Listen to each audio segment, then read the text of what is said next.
Hello? Hello? Is the microphone working? My name is Baguette, and I'm going to be the host of Talking with Famous People tonight. I traveled all the way here from France, where I was born,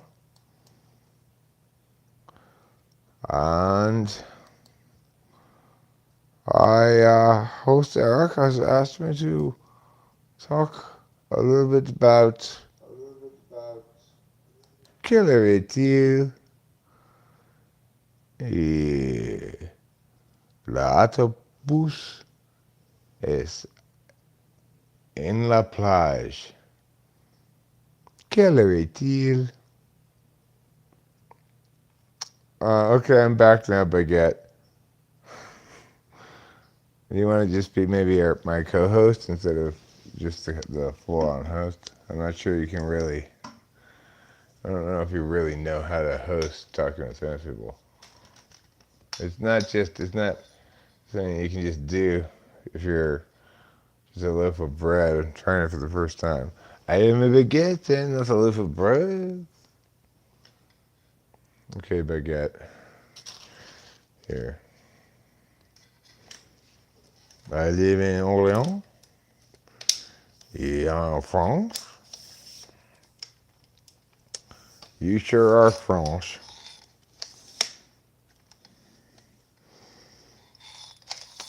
So, Rachel and I, yesterday, we didn't bring Baguette with us, but yesterday Rachel and I went to go see the Yosemite Mariposa Yosemite Symphony Orchestra, also called MISO.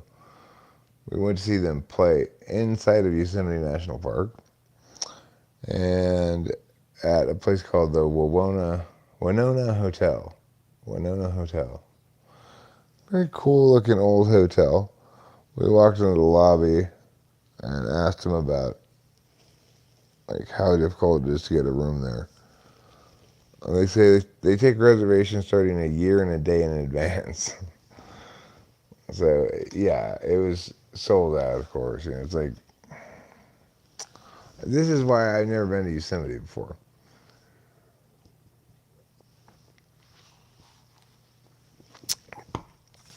Same thing with if you want to camp there. There's like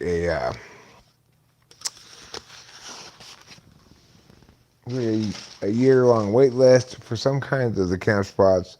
There's even a lottery, so you might have to wait more than a year. You know.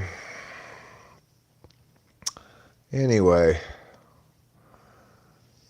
sometimes in life you just can't let a loaf of bread host your show for you. You got to step in, step up, step on, step through, step near, step above. I'm not sure exactly what I want to live stream about or how long I'm going to live stream. I started this stream mostly because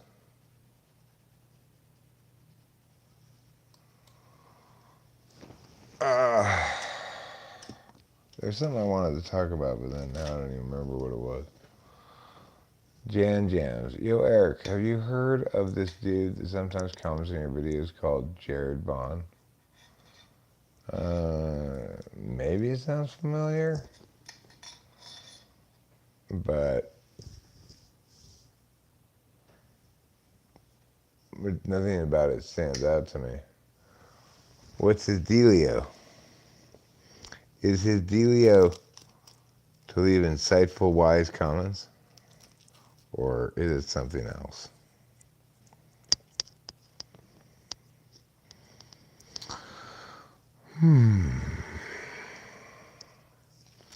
So I'm feeling a little bit, well, I've been saying shame and anxiety a lot because I'm very embarrassed by my interaction with the neighbors the other night. And I keep remembering it and having the shame shivers. I'm not even sure exactly. Well, I mean, I know the part of the interaction that I remember, but I'm not sure like how much they me while I was just tripping balls and off my rocker. And so anyway, it's been weighing on me a little bit, but it's also kind of motivated me to get a lot of stuff done. Get a lot of stuff done today.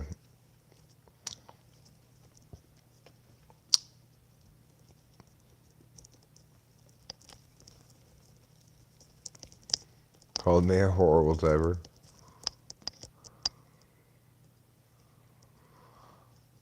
Well, I mean, people can talk whatever smack they want, but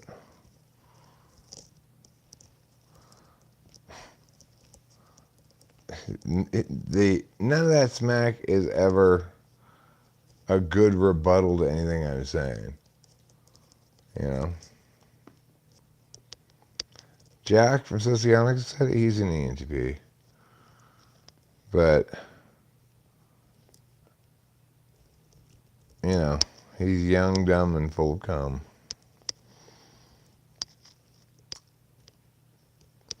The thing is, we may both be ENTPs, but only one of us has a professional history as a competition debate coach.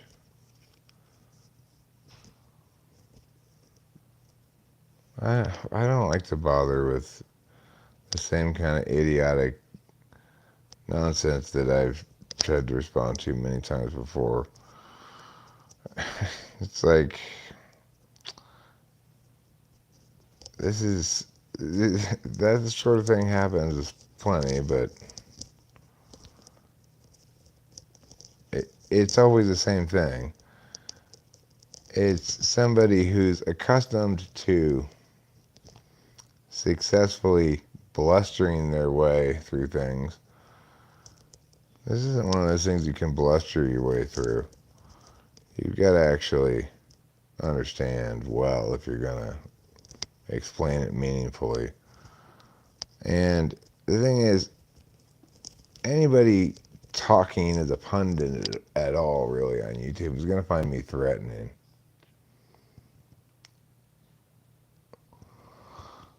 Because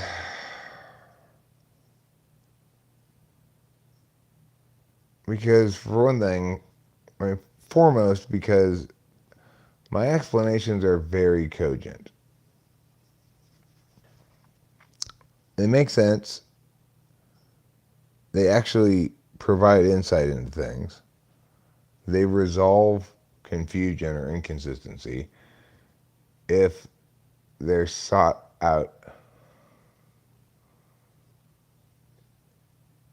You know, if they're seeking to use what I'm saying, in other words, to learn it and apply it, rather than to negate it. If they're looking to negate it, that's fine, but that's when we run into these kind of problems.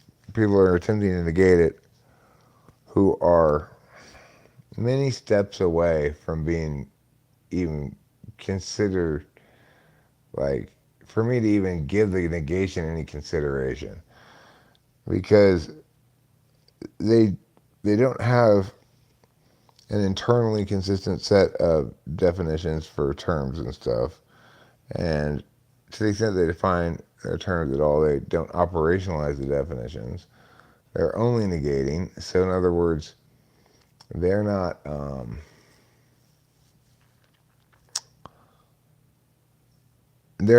having to make complete arguments. Essentially, they can just say, well, this little element I saw here seems to run afoul of what you're saying, and that's the strategy they take. But of course, if you were to apply that little thing they're saying, it does. You know, you say, okay, so does that really mean yeah? Then they don't want to be pinned down on anything, right? Anyhow, basically, as far as I can tell, when people come around here and think that I'm a bad typer or something, or that they know more about typology than me and they're the expert or that kind of stuff, I'm pretty sure that 99.9% of the time, it's just those people feel threatened, and and the way that they cope with that is by attempting to assert dominance. They feel as though my legitimacy is a threat to their upward legitimacy mobility or something like that.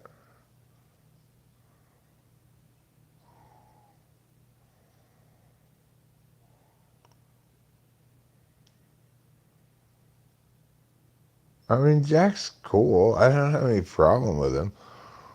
But the reality is, rather than directing his TI seriously in an attempt to parse things out, TINE,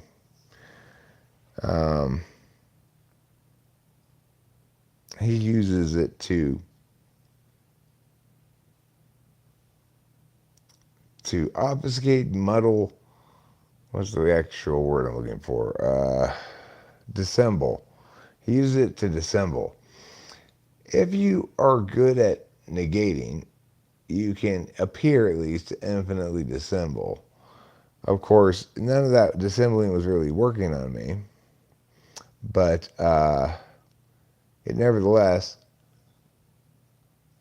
he prevented me from getting any intellectual work done as he defended himself by dissembling, making his things vague, not mean things, refusing to apply a meaning he used here in the same way over here, things like that.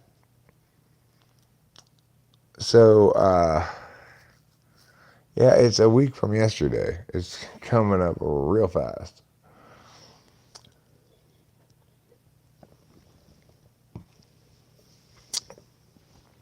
So, regardless of what you think of him, whatever you think of anything else,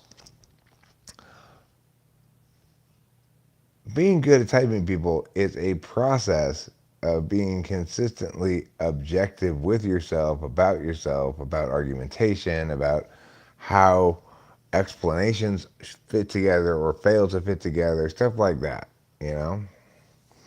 And he's not doing that. He's sustaining his defense at the expense of meaning things in an operationalized way that others can use in the same way to either validate or falsify what he's saying, you know? It's it's he's less bad about that than just about everybody else in the typology community, but he's still exactly what he's doing.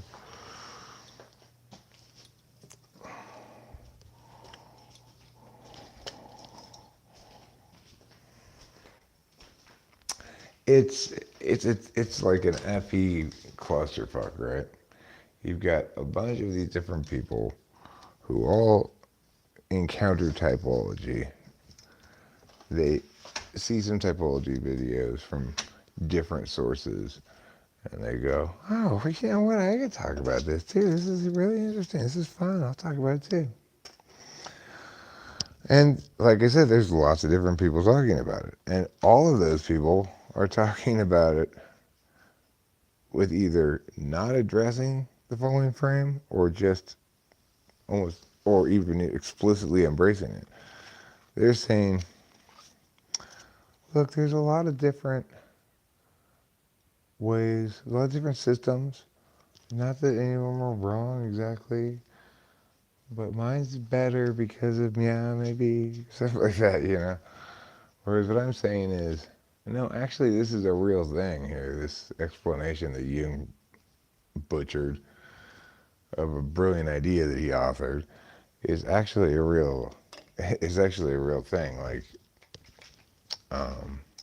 it is the singularly best and correct way to explain slash model not just human consciousness, but reality itself.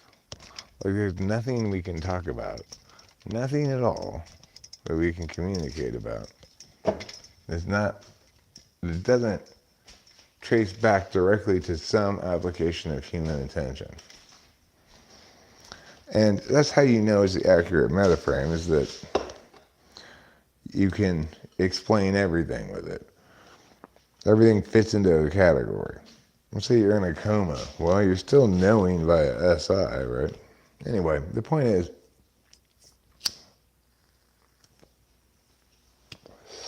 everybody comes into typology and encounters it first as a kind of metaphor that people use to say, to either think good words about themselves or potentially to listen to other YouTubers say good words about them when really they're just talking about a type and not them at all, right? You know, people encounter it like that. They think it's fun. They think it's pop psychology light. And they feel perfectly qualified to pontificate on it as they wish. And I'm coming around and saying, actually, this is the most important frame of reference in all of human history. And if you're not explaining it right, you're doing damage, and you should shut the fuck up. Obviously, people are gonna not like that. It's not gonna sit well because it's gonna feel to them like I'm denying them their equal opportunity to be an expert about this thing that it feels like anybody could be an expert about it. But the secondary reason why people find me very threatening is, to the extent that no matter what modality they're using to evaluate my legitimacy, it's telling them I'm legitimate. So if they're using a heuristic, like, does he sound articulate?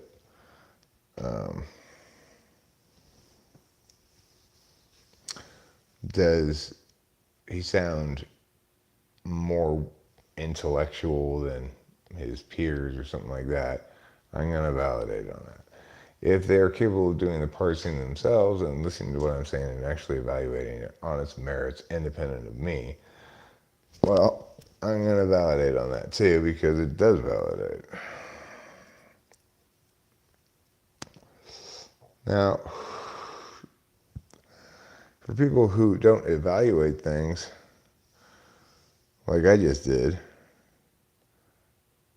their response to me is just going to be, I hate that guy. He's so full of himself. He thinks he knows everything. And, like, let's say that some such person is fourth slot and I. Well, they're going to think I'm using truth wrong fundamentally. That I need to use it for some purpose.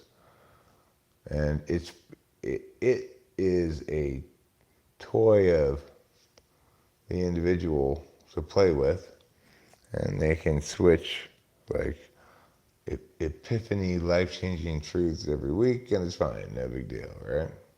Meanwhile, I'm telling them the exact opposite. You are defined primarily by your type, and simply by knowing your type, understanding cognitive functions, especially if your type's meow, meow, meow, I understand you better than you understand yourself, probably better than you ever will. And people don't want to hear that. Of course, like I said, it's only true for certain types of people. For individuals who have a lot of trouble doing objective self-analysis, but have very high subjective awareness.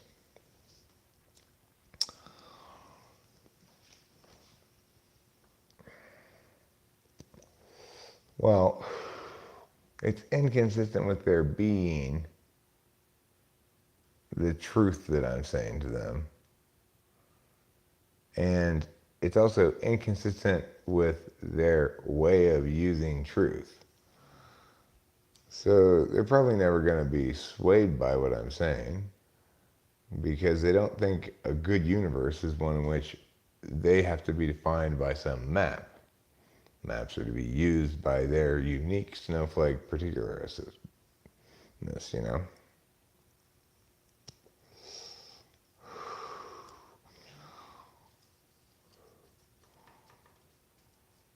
The fact that it denies them an accurate understanding of things, well, such parties are not individuals whose lives are reliant on an accurate understanding of things to be successful, you know, or to be happy, fulfilled, whatever. Something like that, one of those words.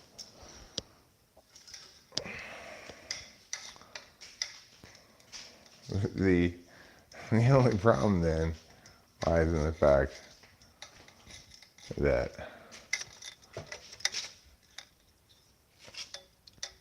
they come around and try to muddy the waters on cognitive functions because they don't like NI constraining them. But in the process, they make it more difficult for people who do want to and would benefit from understanding things correctly by making smart people think, this is all bullshit. Look at all these idiots saying all these stupid things.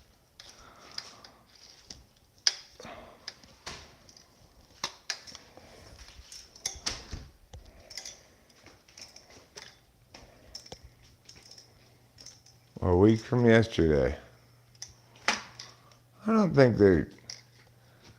they're jealous. Yeah, well, I'm more talking about ENFPs. I mean ESFPs, Legends Fall, but ESTPs have their own interesting relationship with NI. My daughter asked me to type a YouTuber that she thinks is hilarious, and she thinks his humor is a lot like mine. And I went to the channel, and I saw a little bit of one video, and I could immediately articulate what's wrong with it and why it's not funny. And that this guy has a low ceiling. He's not intuitive. The problem is, this guy, I believe, based on just my gut instinct, is probably an ESTP. My daughter's also an ESTP. She's super enthusiastic about sharing this guy with me and having me type him for her. She's sort of positing that he and I are the same type. You know, it's like anybody else except my daughter or Rachel would just be like, okay, first of all, that comedian is absolutely terrible, blah, blah, blah, blah, blah. And the reason is because he's SE Dom. SE Dom should not be comedians. But now how am I supposed to say that to her? She's an ESTP, and, you know, I love her so much. What was the channel she wanted to show me? It was called, the last name is K.O. The first name I don't remember, and he's a comedian. So let me see if I can find it.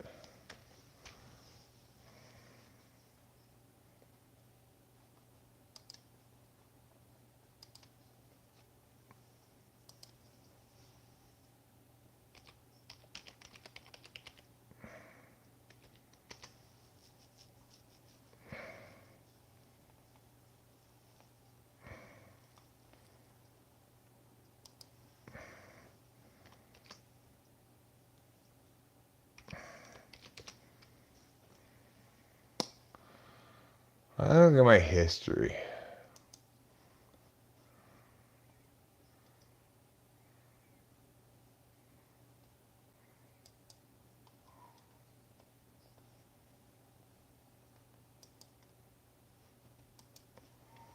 Let's see if I can find it. Where is history anyway? Oh, there it is.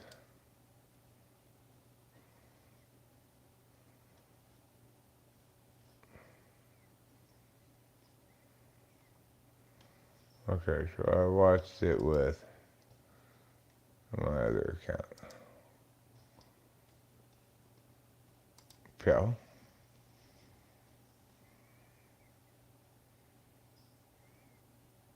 Cody Co is the name. I will go to the YouTube channel and I will get you a link to it.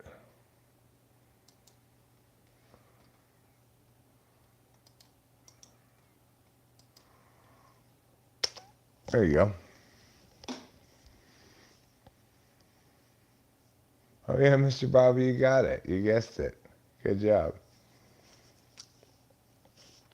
I was looking for it, so I didn't see what you were saying. Well, I was looking in another tab trying to find it, so I couldn't see the chat.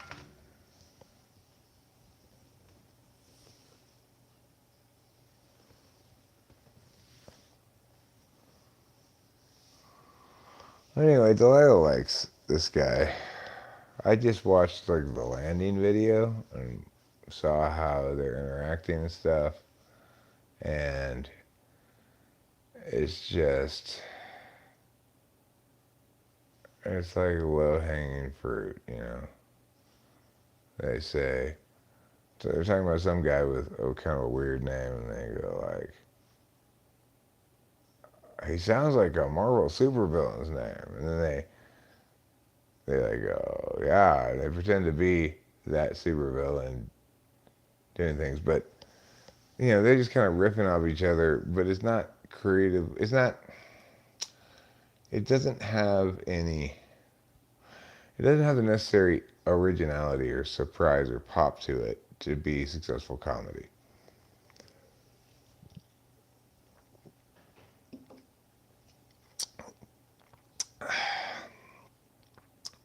It's like mediocre SE Dom comedy.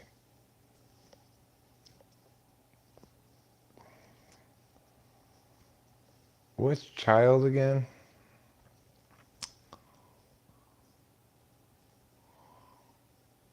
Children are punchy and disruptive.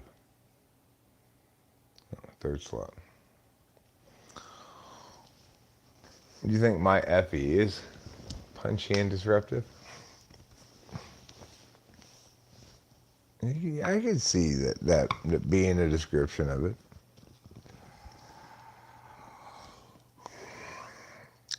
Yes, he likes clubs to beat people over the head with, and bars is to stay behind after he's done so.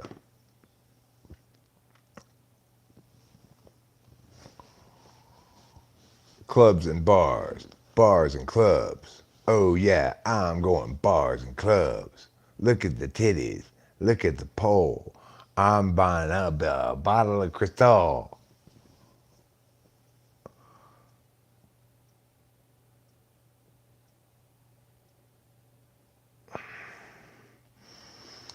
Clubsandbars.com.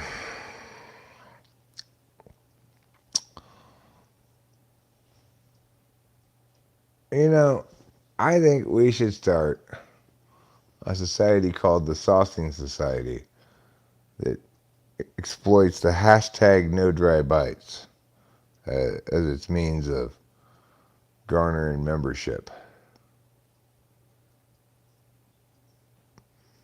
Well, you're an ESTP too, Legends Fall. So, I'm not sure that guy's an ESTP, obviously. But you can see the bind I'm in here. My daughter really wants me to like this, I think. And thinks he's an ENTP. Can I walk into a random bar or club and enjoy myself without a plan? I would say it would depend on how many and what drugs I'm on. I didn't listen to any of his songs, but so did Adam Sandler.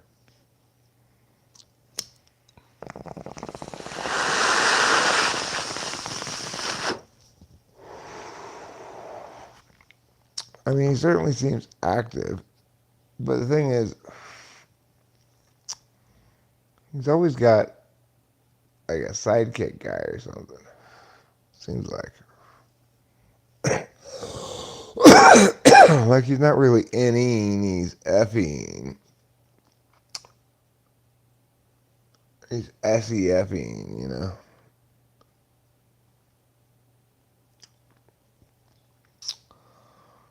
If you want to tap into true hilarity, that's not easy to do. Very few people attempting to be funny are watchable at all because, unlike other media, a video you're watching might be a little slow, but you might have the patience for it and be like, okay, that's fine. Might be a little boring. Might be a little like, oh, come on, that's not believable. Various things. But that's not necessarily a deal breaker for you watching the media or consuming it. Comedy's got to be fantastic or it's painful. It only has two states of being. So, obviously, I'm a big snob about certain things. Like, I'm a big snob about music. I'm a big snob about comedy. That's not because I think I'm such a genius musician or comedian, but rather it's because I have done enough work in those areas that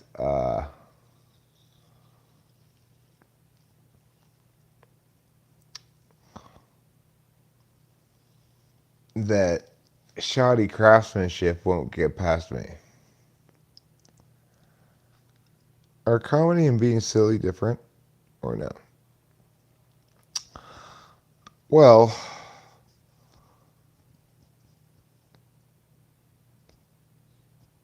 no, Mr. Bobby. Oh my God, how come it is? Seriously, like everything you say about something, like you go like, oh, I love this song, and every time I'm like, oh, that song is terrible, and this one, yeah, Eric Andre is terrible, terrible, terrible. Bob's Burgers, on the other hand, is fantastic.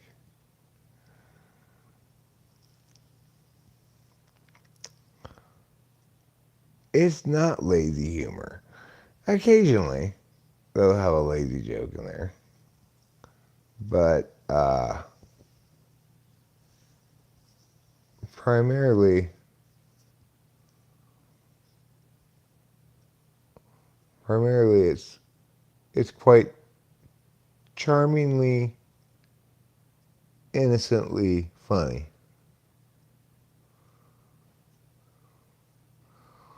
He's, I think, an ENFP, and I don't think they really cut out for comedy. Just look at Robin Williams. What a tragic failure of a comedian he was.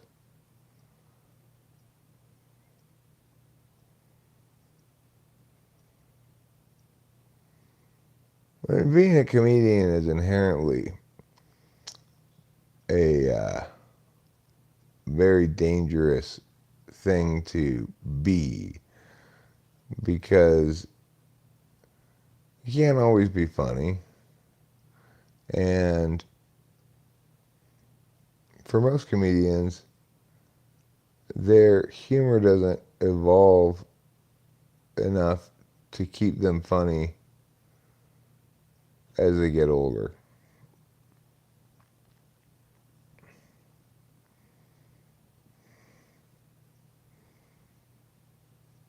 I have a bias against R&B music. No, I do think that George Carlin was an ENTP. I don't like George Carlin's comedy very much. But in his case, I think it's because, number one,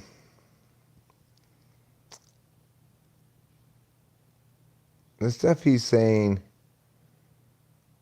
doesn't seem edgy anymore, right? And he was trying to get by, at least in some part, by being edgy, by challenging conventional norms. Right, too preachy. George Carlin's best work was when he was the narrator for Thomas the Tank Engine.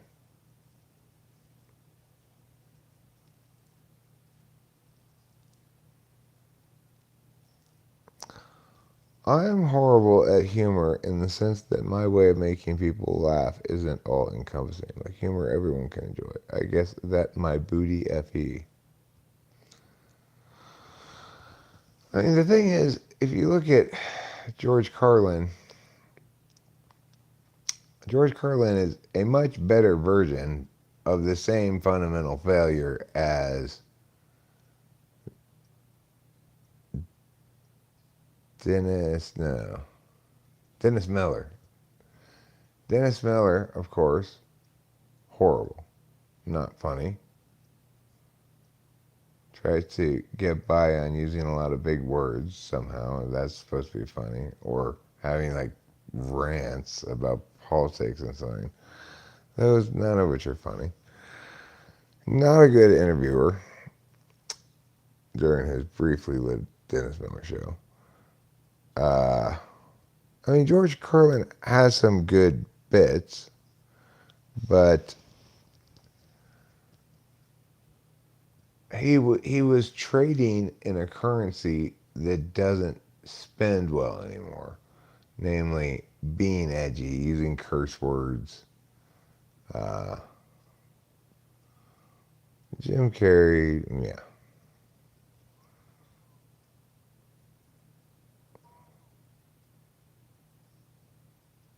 Well, no, he wasn't great. He was he was good among his contemporaries. He did have some funny stuff, but for the reasons I've articulated, he made some aesthetic mistakes linked to being too tied to his time. And so his comedy doesn't age as well as, say, Steve Martin's.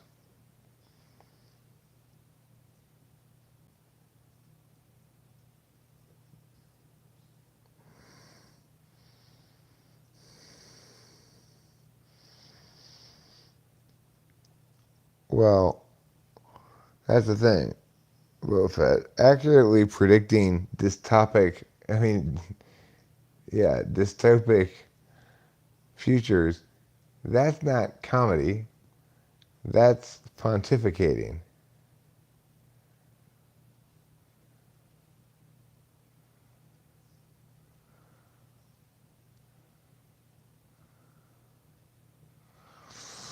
Well, I mean, obviously, like anybody, Steve Martin's work has highs and not so highs, but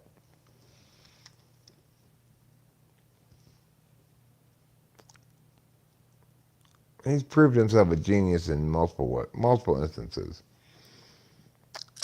Cruel Shoes is one of the funnier books I've ever read, and uh, his stand-up comedy. The only thing that doesn't age well about it is the pacing. You know, he does a little bit too many non-jokes. There's He's just being funny but not actually making jokes.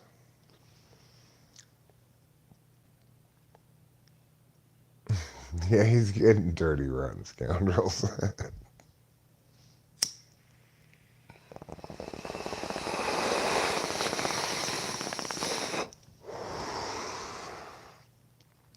But you know, Steve Martin's best movie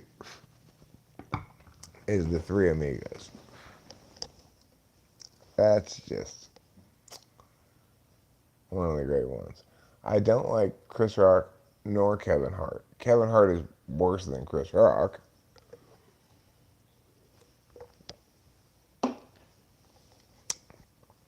Kevin Hart is not funny. Who else has never made anything good? Tyler Perry. Everything he makes is terrible. Granted, I haven't watched everything he made. I just had to watch a little bit of one of his shows to know that everything he does is absolutely terrible. He's the Dave Matthews of BET.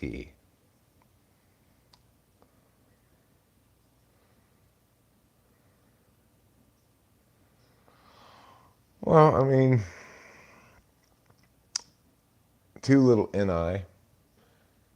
So he doesn't really have good jokes, good ideational jokes, which would prioritize more NI. He does things like imitations of people doing funny voices or whatever.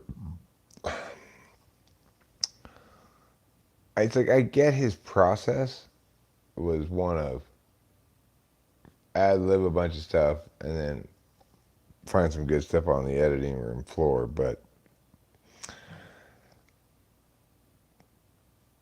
he just wasn't really talented enough to pull it off.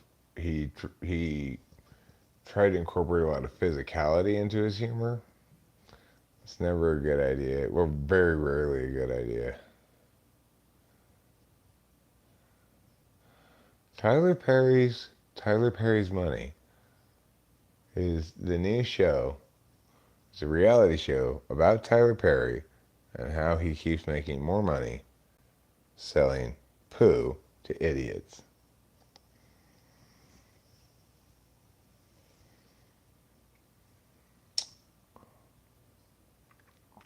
I think Spike Lee and Tyler Perry should collaborate to create Tyler Perry's A Spike Lee Joint.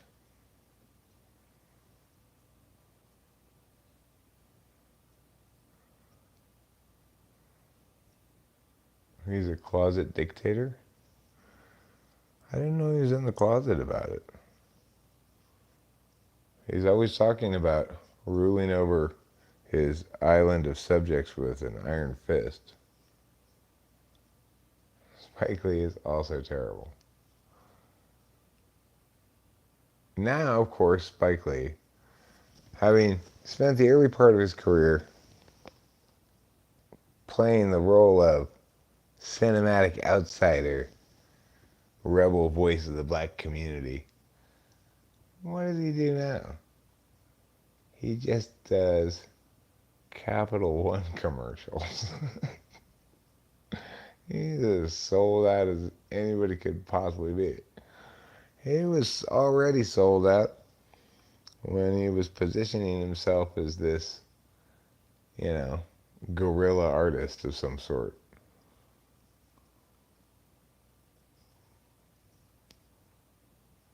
Seriously, that's what he's spending his time doing.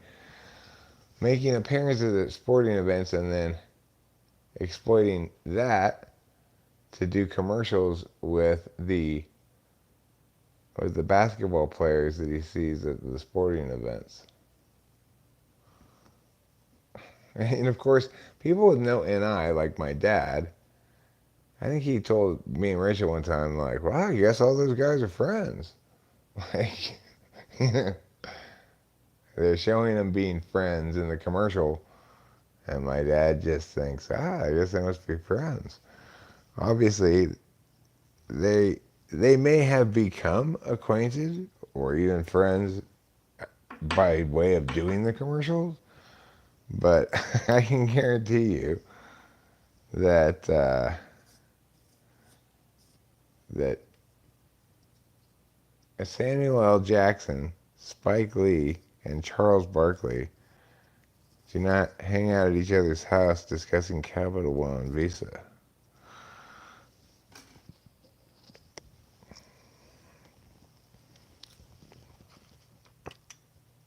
Hey, Spike. Yeah, Charles?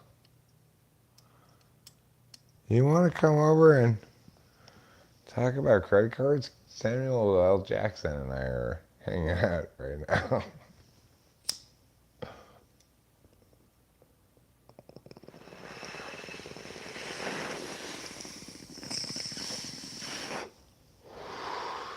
Well,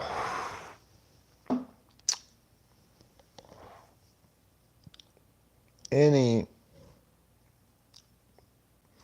I mean, here's one way any conscious versus any unconscious will display differently. So I've been teaching ISTP Chloe conditional logic, and she's basically got it down. A couple more sessions and she'll have it down. Not that one. Anyhow, I'm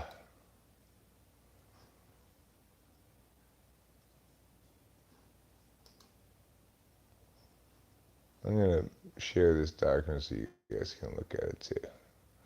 You can look at the proofs we're doing at the bottom.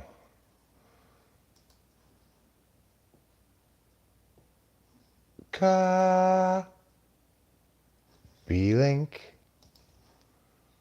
And then go paste it.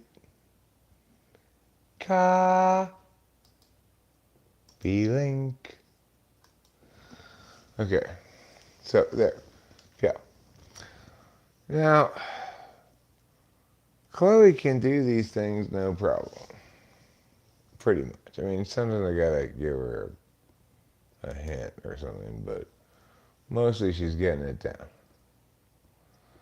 So you can see there on pages 1 and 2, you got your rules. They're both exemplified on the right-hand side and described on the left-hand side. Below there, you've got your proofs. So like the first proof I set up was P or Q, if Q, then not P, not P or Q, or R, if R, then not P, therefore not Q. Okay, so the reason I set the proof up that way is because I knew I wanted to make her use material implication. So I said, okay, well, how can I make it material implication in a more creative way? Well, that means I need to make a step between. A step between. You didn't see the link? Oh, it's probably because I'm not talking with famous people. Unfortunately. I'm lowly Eric Strauss. Eric Strauss doesn't have any power. He can't do anything. He can't share a link.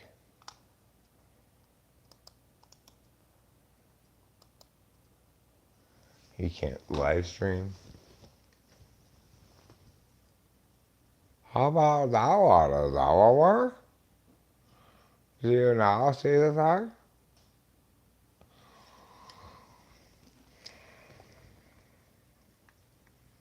Alright. So if you look at the first proof at the bottom there, I wanted to make him use material implication. Material implication says this. Not P or Q is materially equivalent to if P then Q. And the reason not P or Q is materially equivalent to if P then Q is because of the rule of inference called disjunctive syllogism. Disjunctive syllogism says if you have a disjunction, P or Q, and you have the negation of one half of the disjunction, say not Q, then you can infer P. Putting it in words, I have either a non-alcoholic beer or a glass of wine. I don't have a glass of wine. Therefore, I must have a non-alcoholic beer. So, In circumstances where you have something like not P or Q, what that means is if you have P, then you have the negation of not P, and that means you have Q. So if P, then Q. Anyway, when I come up with these proofs, which is very easy for me to come up with these proofs, I said, okay, well, what I'll do for the material implication part is I will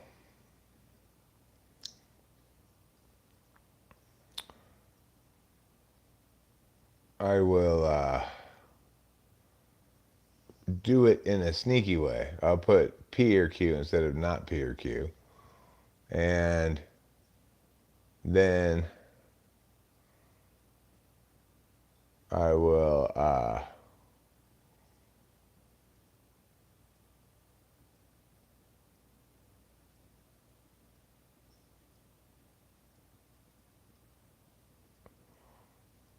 oh, I see. I made a disjunction in step 3 as a negated half of a larger disjunction. And you had to materially imply the conditional into the disjunction in order to infer by a disjunctive syllogism the R, which got you not P, and then you could use modus tollens to get not Q. So anyway, I understand how it is that I make this up. But even though Chloe is quite good at solving them, she does not appear to be able to make them up. What does that tell us about extroverted intuition? Well, first of all, there's underneath it a drive to do something new. So when I go to make one of these proofs, one of my problems as an educator is I tend to make proofs that are too complicated because it's boring to make proofs that I've made before.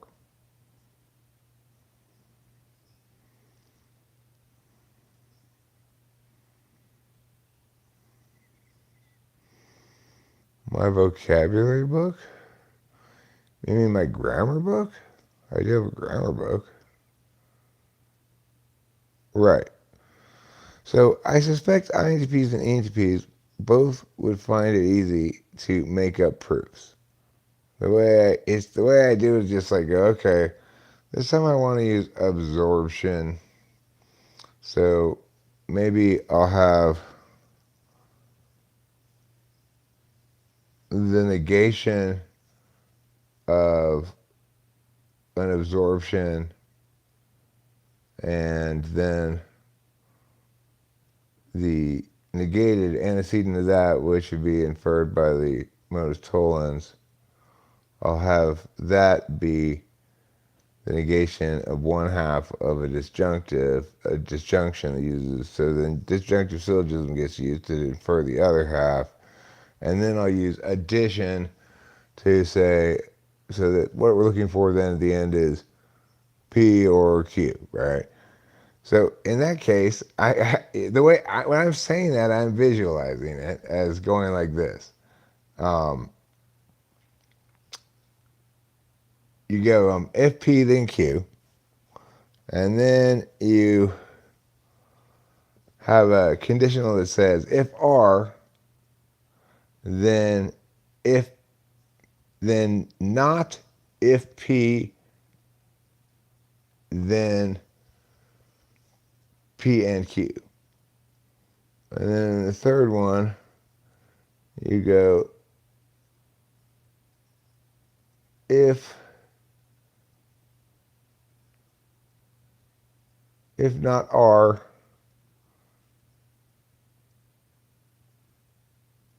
no, then in the third one you go R or Z,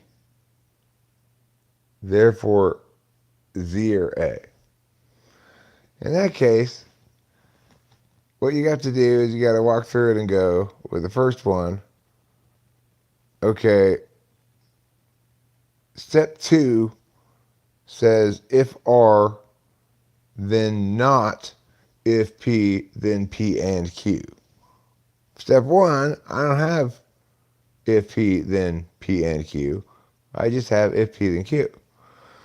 So I have to use the rule of inference called absorption, which says if you have if P and Q, you can infer if P, then if P and Q. So then I run that on step 2, right? Now I have step 5 read if P, then P and Q, absorption apply to step 2. And then I would say, oh, look, in step 1, or step 3 maybe it was, I don't remember, we've got if Z, then not if P, then P and Q. So now I got to double negate my step 4 and get not if P, then P and Q. Now I've got the negation. I've got the negation of the consequent of the step that says if Z, then not if P, then P and Q. So then that gives me not Z. I also have, and this is my final premise, the conclusion though is supposed to be Z or A. So I have to then run addition on Z. I just make step 7 or whatever it is, but Z or A of addition on the step that had Z. And that's how I just made up a proof right there that gives you 3 premises and gets you from those premises to Z or A via those rules of inference. Apparently, if you just have TI and you don't have any, you cannot do what I just did. You'll note I closed my eyes. It helps me to visualize it.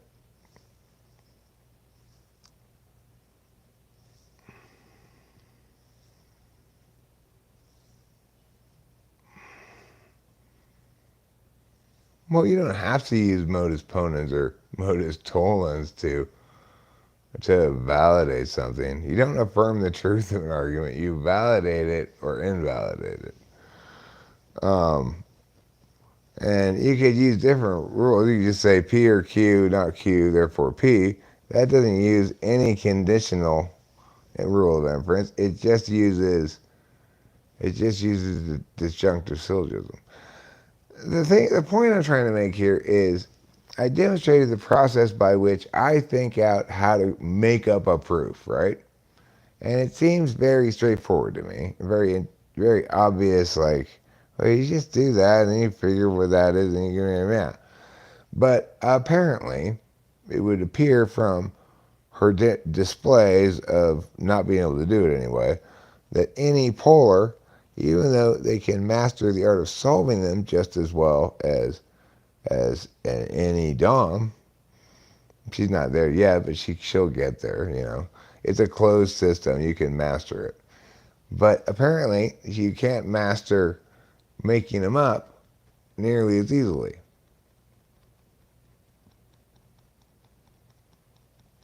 And if you found, if what I was saying right there, granted, it had a lot of jargon, like logic jargon in it, but if you could follow what I was doing in the sense of, oh, I see, he's applying a rule of inference or replacement.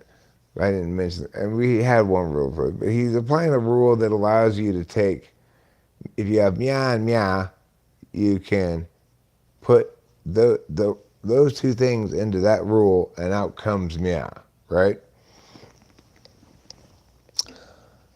If you follow along, that's what I was doing as a process, even if you didn't know exactly what the terms meant or something.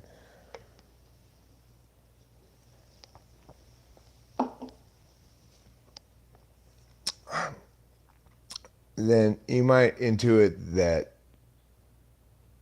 oh, once you get the hang of it, it's not that tricky, right? And you'd be correct. Chloe, I have to keep Well, I have to keep going, basically running proofs that include combinations or rules that I haven't really used much before. Once she's encountered it a few times and seen the different incarnations, a few different incarnations in which it can play out in a proof, then she's got it down and she's probably not going to miss it in another proof.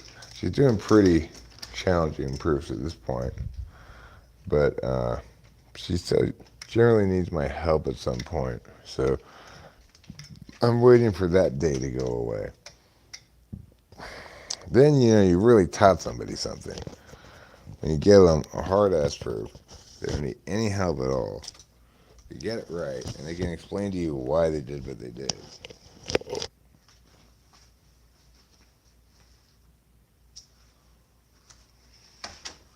And that's actually satisfying teaching.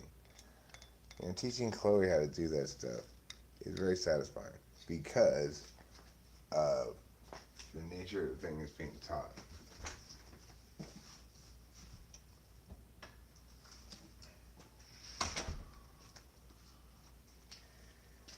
It's very easy and also accurate to assess whether or not you're making progress with a student. Because at the beginning, they all have the same response as Jan said. Huh? What? What are all these words? But the set of terms in conditional logic is not very big. There's only 9 rules of inference and 9 rules of replacement.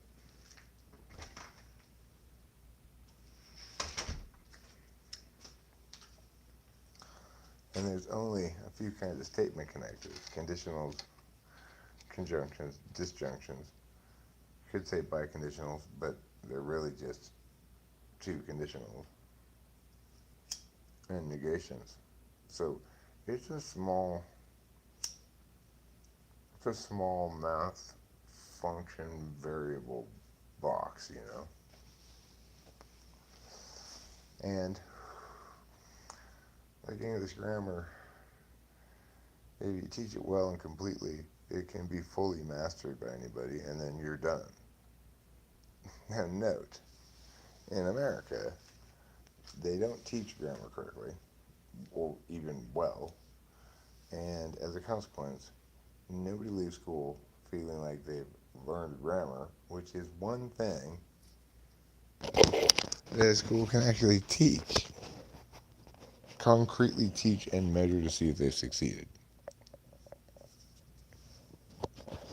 without any subjectivity on the part of the people grading it.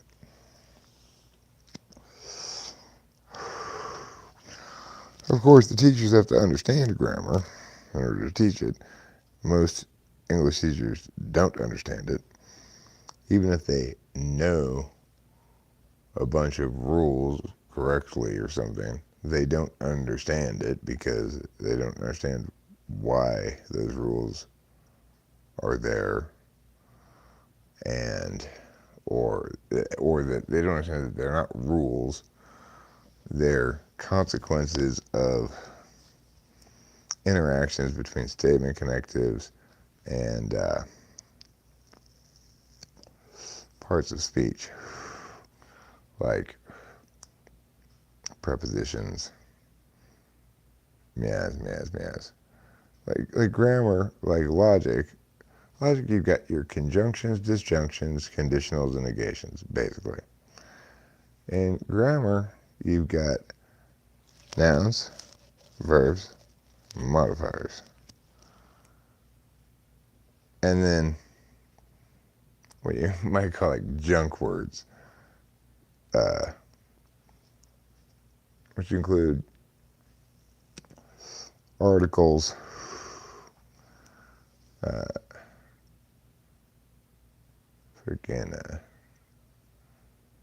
those things called,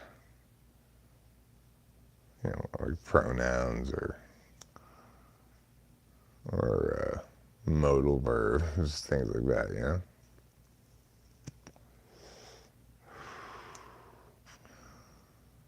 but they all serve a certain kind of function. And what part of speech a word is not determined by what the word is, but, of course, by how it's used in the sentence. In this regard, grammar is a lot like cognitive functions. If you think grammar is about learning rules or something, you're gonna never get it right. You've got to, it's a parsing process you're doing that allows you to ask and answer certain questions that provide you a logical necessity that it be this. So, what's the verb? Eat. Who eats? Who or what eats? The man. Therefore, man is the subject. And the is an adjective modifying man. You might say, oh, it's an article. Well, it's a kind of adjective because things that modify nouns are all adjectives. And all nouns that get modified are modified by adjectives. Or something working as an adjective. So if I say, the horse from my house is brown, from my house is modifying horse. Therefore, it's a prepositional phrase working as an adjective because horse is a noun. It's just like logic, right?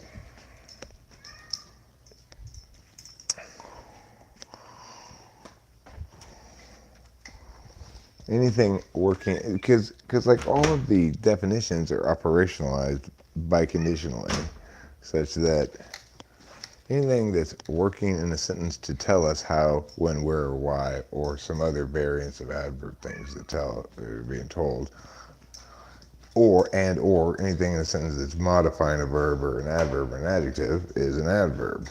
So you can do it both directions, you know what I'm saying? You can say, is this telling us how, when, where, or why about a verb, adjective, or adverb? Or is it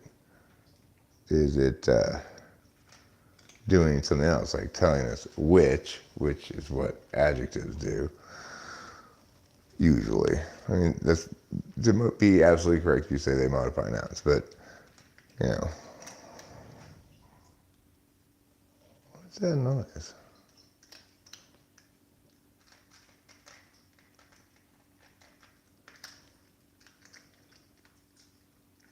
The point is, it gets complicated only because sometimes you'll get full clauses functioning as a part of speech. Just like a noun clause. Whoever took my pencil should give it back. Whoever took my pencil is a clause because it's got a subject and a verb. It also happens to have an object. But all you need to be a clause is to have a subject and a verb. But it's not a independent clause because it doesn't function as a complete sentence.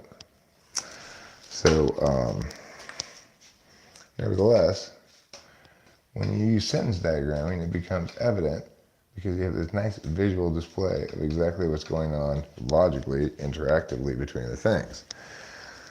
So you draw your noun clause as a clause on top of another clause filling the spot where a noun goes. That noun clause itself would then have on the diagram its own subject, verb, and object that are diagrammed like a normal clause. You can tell it's functioning as something in another clause because it's placed there on the diagram where the noun goes and the independent clause, which you know is an independent clause because it functions as a complete sentence if you were to take it out of the sentence. So it's like it's such a satisfying area of study because Everything has an answer, and the answer is either right, wrong, or one of two possible answers that's correct. Sometimes you can interpret, because meaning obviously has a role to play in determining what the part of speech is. Is the meaning of the sentence, is it telling us how, or is it telling us which? It's like sometimes you can interpret it two different ways. Both of the sentences make sense. If you're parsing it grammatically out of context, you may not have any good reason to prioritize one interpretation over the other. In that case, there are two possible right answers.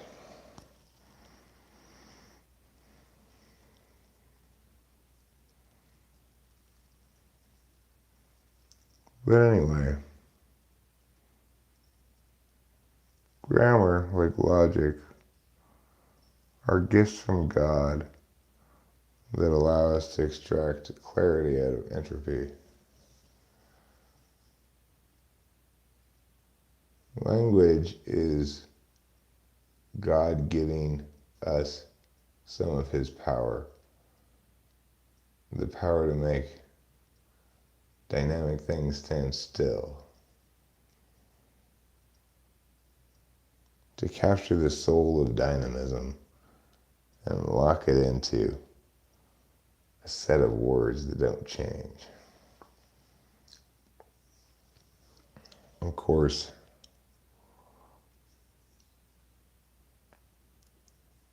it's a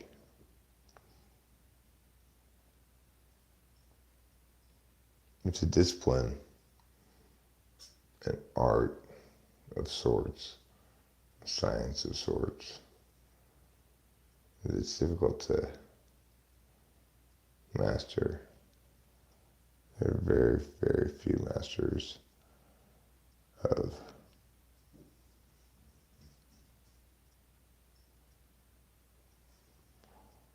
the process of bringing clarity from fog via communication. Because even those people who are masterfully skilled at communicating, if they don't have what's fundamentally the precursor to being right overall, then no matter how well intentioned, they're just covering the bathroom floor with ants. And nobody likes ants, except other ants.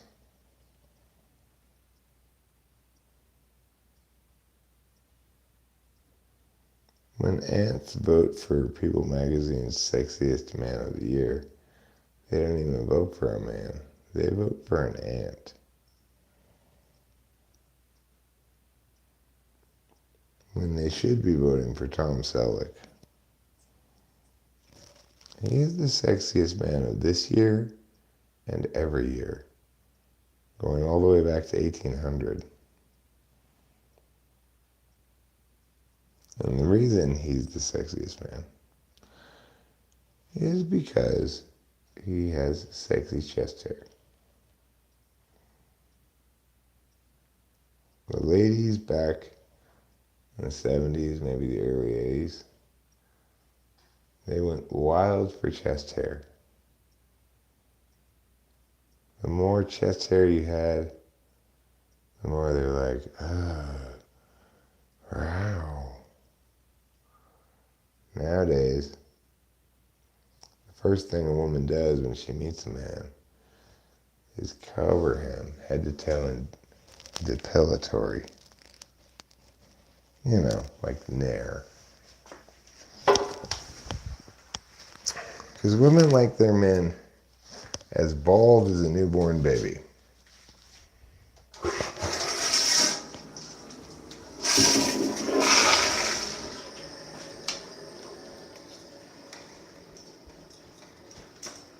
It's better than hot wax.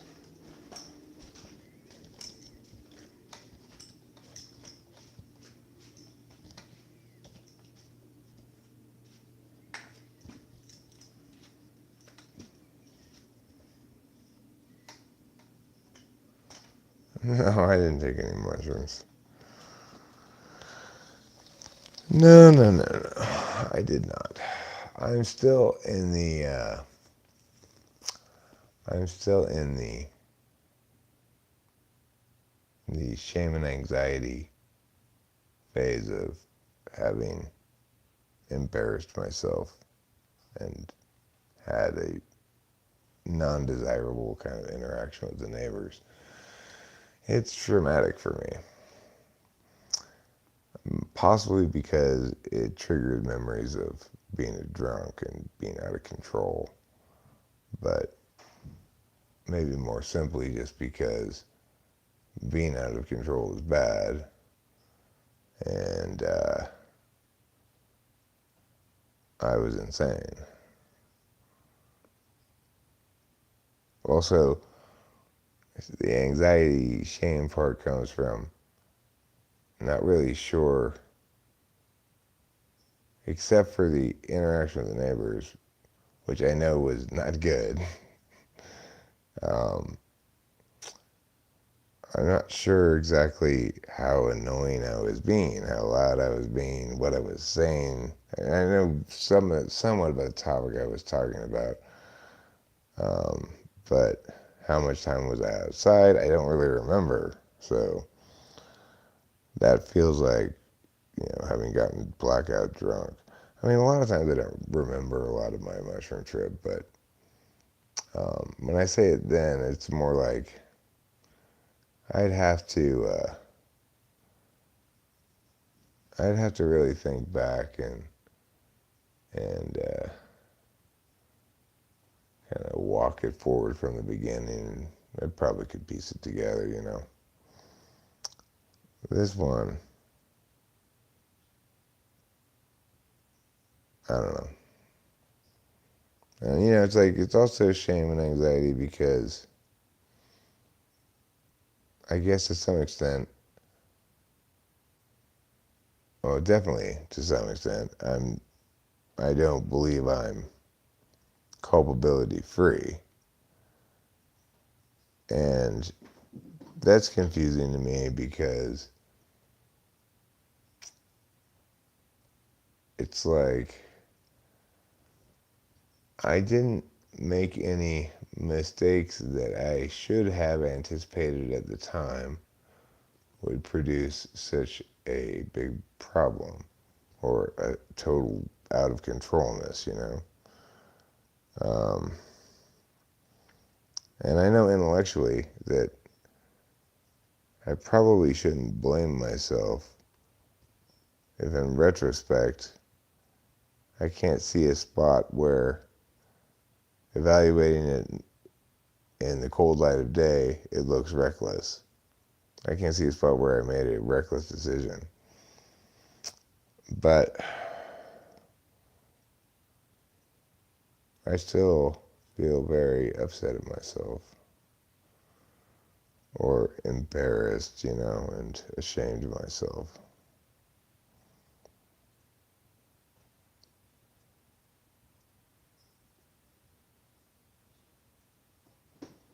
But on the other hand, it did kind of sort of shake me out of a general malaise that, although this could also be the timing of the wedding and not have anything to do with that, but it makes me want to clean up a lot so we look respectable and stuff. Well, I did get a lot of those kind of things done today, but I had to go to the store in town.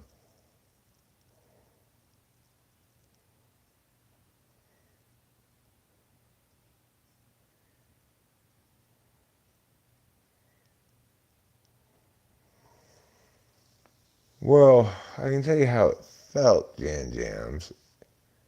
It felt at first like I was just tripping hard on mushrooms. And then I realized that something was wrong. Like, this this trip's past the point in time where I should be this unable to gather my thoughts at all. And that's not exactly normally a phenomenon of mushrooms anyway.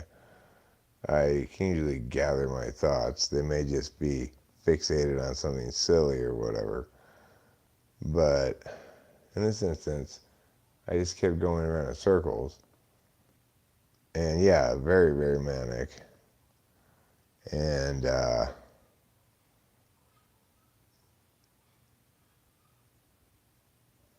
what is that? And I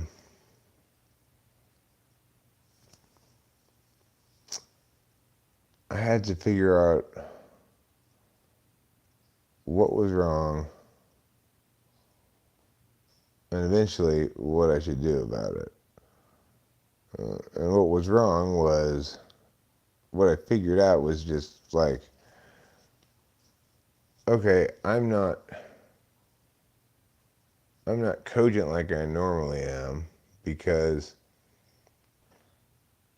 I can't justify a claim that you should listen to me right now because I can't meet these basic standards I should be able to meet if you should listen to me. Now, it's perfectly understandable if you think, well, that's just being on psychedelics. But the thing is, that's not my experience of being on psychedelics. Not mushrooms, certainly. Sure, I've tripped hard on mushrooms and gotten kind of lost in them before, but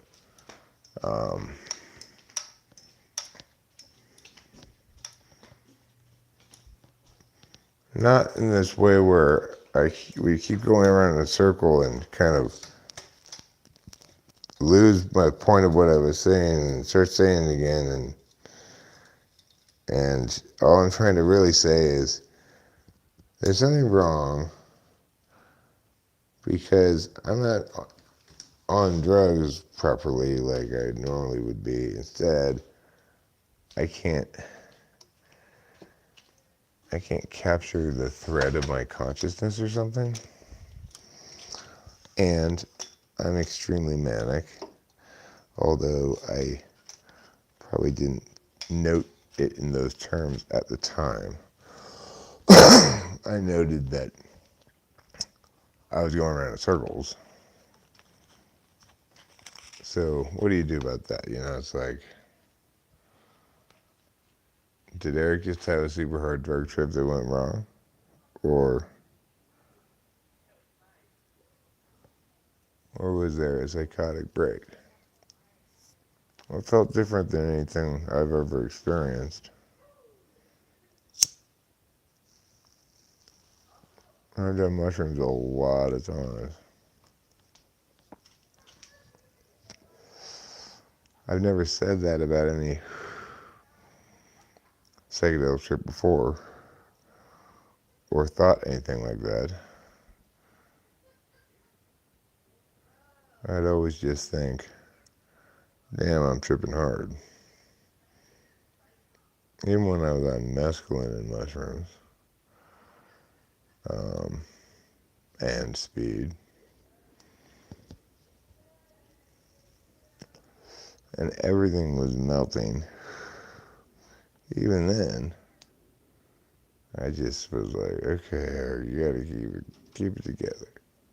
Try to stay grounded, because you're really tripping balls. I didn't have the capacity to do that kind of, I guess, self-instruction. I had lost it completely. It took me a super long time to finally realize I should take Clonopin. Even though that's like the first thing I should have thought. Because I know how Clonopin interacts with mushrooms. And with psychosis in general, or mania in general. It chills you out. It's also a trip killer.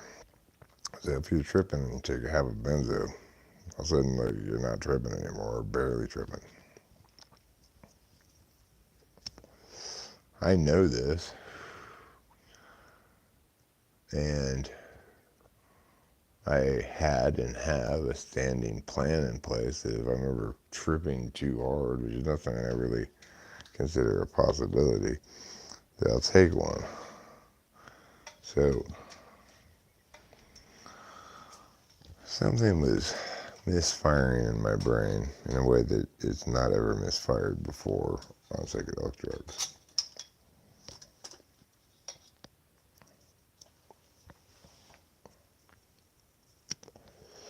And obviously it's distressing. Or I can think of other times when I've also been manic and on mushrooms and probably annoying and stuff, but even if the display to a third party looked the same, it didn't feel anything like the same thing. So this is one of those horrible situations where all you guys have to go on is my subjective data. That's not very convincing. It shouldn't be very convincing.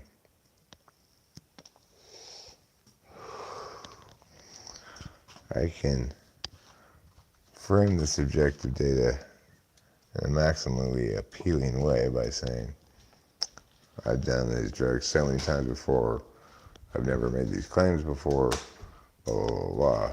But it doesn't change the fact that you can't evaluate the data yourself in terms of the internal data, and the external data probably doesn't look very different. I haven't watched it.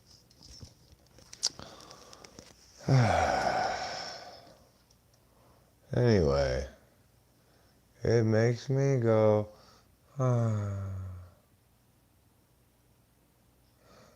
It was you, Jan Jams. I was like, I think I'm gonna make a channel about goldfish. And Jam says, okay, I'll tell you what, Eric. I'll tutor you for an hour in typology on Tuesday. And he did. And that continued for a whole year and a half. And then finally I had a breakthrough and I was like, I think I get it now. I was still wrong, but several years later I had actually gotten it.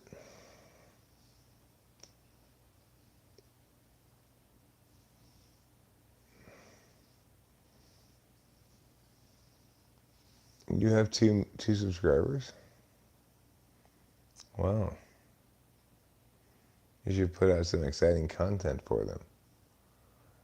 Maybe thrills and chills content like this. I hope I'm not keeping you awake with this ultra thrilling commentary and its spooky overtones. If I told a scary story, I wonder if any of you would be unable to sleep because you were scared that that was going to happen to you. Well, I'll tell you a scary story right now. When you get to be about 45 years old, you too might grow hairs on the bridge of your nose. Okay, I'll subscribe to him, sure. Maybe I'm already subscribed. Maybe I'm one of his 2 subscribers. He's out about that? No, I'm not.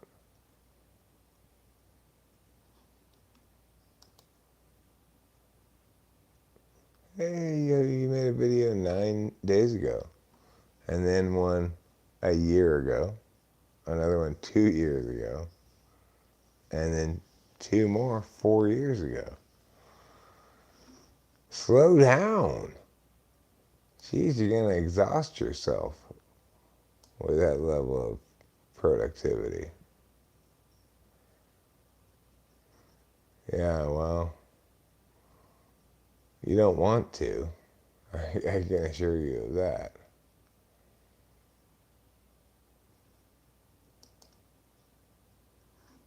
But you should. Bum, bum, bum, bum. Should I, shall I, would I, while I? Could I, cal I? So I think what I want to do now is spend a little bit of time sharing advice from rap songs. Advice number one. Always keep your mind on your money and your money on your mind. If you're not doing that, then you're not listening to the rap people, because you really should. Also, other words of wisdom from the rap people. When you go to the club, you want to get bottle service. And that bottle should be filled with Cristal. So if you're not doing that currently and you're going to the club wrong. Other things that we've learned from the rap community include scrubs are guys who can't get no love from me. So if you know guys who can't get no love from you, well, you can operationalize that definition and conclude that they are in fact scrubs. We were also wisely instructed not to go chasing waterfalls because, they're not running away from you.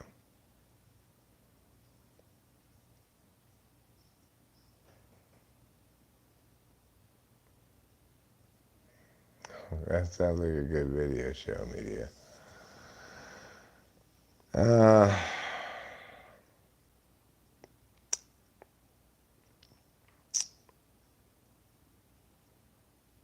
Other important things we learned from rap music.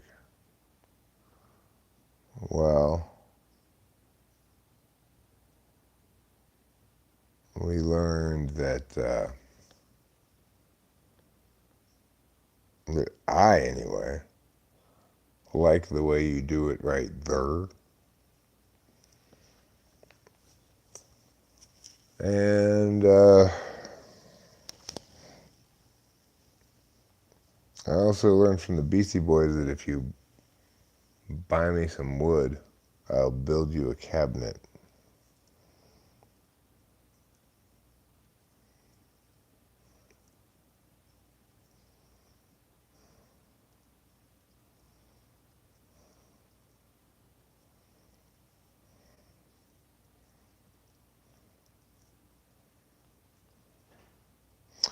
From Eminem, we've all learned that we can't rap about Coke no more, which is a shame. That's why I've begun rapping exclusively about Pepsi.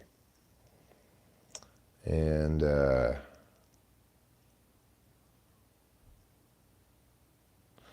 we learned the location where people leave wallets from Tribe Called Quest, namely El Segundo.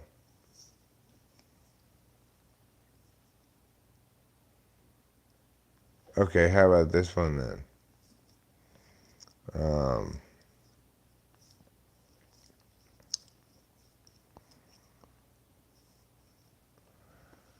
I asked for the digits, but that don't make me a slut.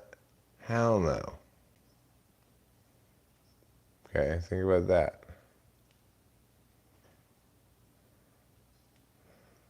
Well, ESPs have a bit of constipation as well. I think perhaps rap's most important lesson to us is that California knows how to party.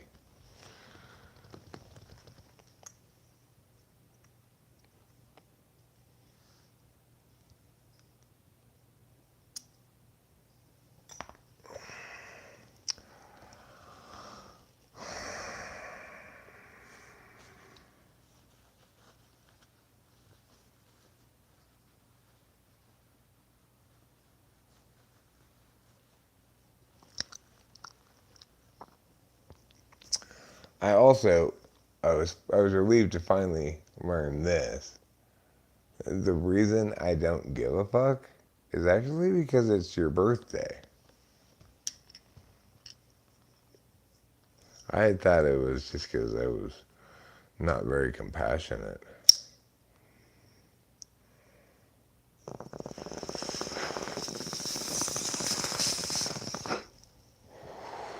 New groove. Don't tell Winston's mom to put her twat up in the air.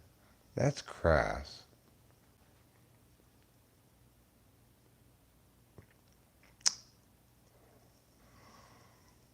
Um,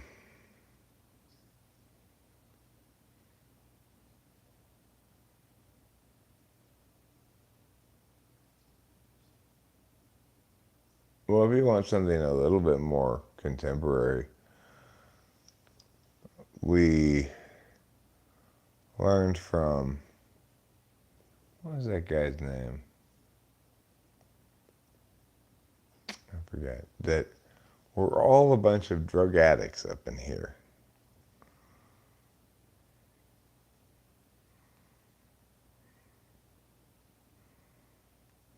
Tupac was the bee's knees. Was he the one who rapped that song that goes, I'm Tupac, it's 2 o'clock. Don't be shocked, 'cause I'm Tupac. Was that his?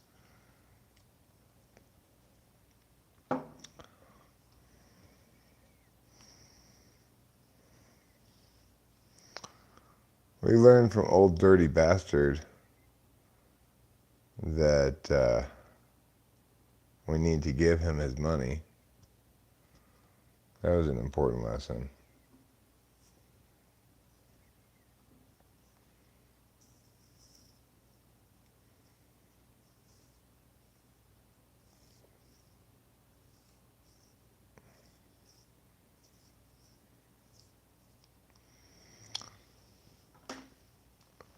We learned from Nicki Minaj that she enjoys salt around the rim of her presumably margaritas. So, you're just watching my short? Well, that was nice of you. Which one was it? I got a lot of shorts. Was it about the dandelions? My hillside has gone dandelion crazy. It's erupted in myriad dandelions. Or perhaps you were watching my short about the Mariposa Yosemite Symphony Orchestra, also known as MISO, conducted by our neighbor. He doesn't live right next door to us, but he lives. If I would go straight down this hill and cross that other guy's property, which I wouldn't do, but if I were to do that, Les's house is just down there. Anyway, he's a very lively ENFP. He's got a certain amount of NPC quality to him. Just not really him, but it just seems like such a flag event in a Sims, a Sims meeting or like an RPG meeting or something. Do you want to have this conversation with this neighbor? Okay. And then it turns out he's kind of like a bigwig around Mariposa, He's the founder and conductor of the MISO, and he seems to network a lot. Like he knows all the big name people, and he's coming to our wedding. And also, so therefore we needed to show up at his show last night for sure, which we did. And I'm glad we went. I got some good pictures, got some good shorts. I got to see that cool hotel. First time I'd ever been to Yosemite, crazily enough. I'm from California and lived here my whole life.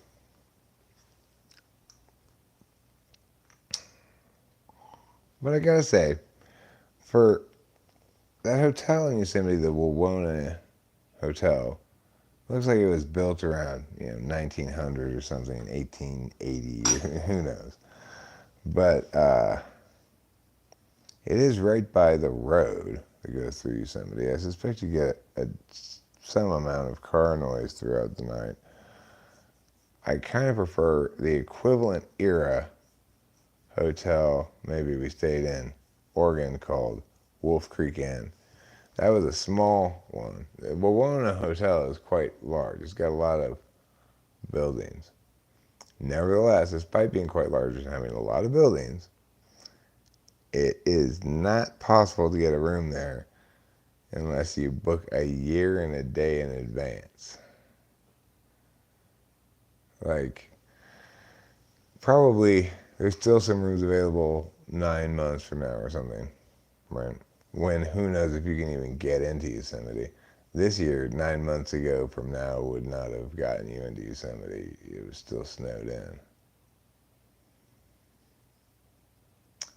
Don't domesticate raccoons, okay?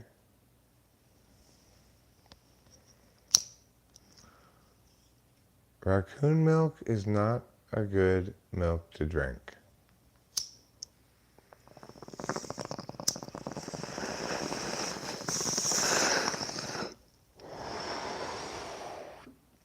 Yeah, I got me a stable full of dairy raccoons. Dairy raccoons? Where do you think that all that delicious raccoon milk comes from? I thought it came from cows. Why would raccoon milk come from cows? Well, the point is, I always thought the milk at the store came from cows. Even the almond milk? Well, no, not the almond milk. That, I assume, came from goats.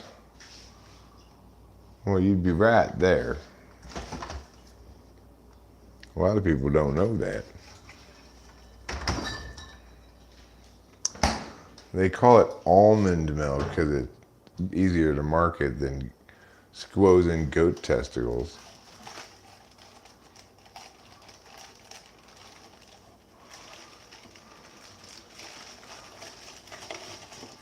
Little known secrets of the modern world. Almond milk is just squozen goat testicles.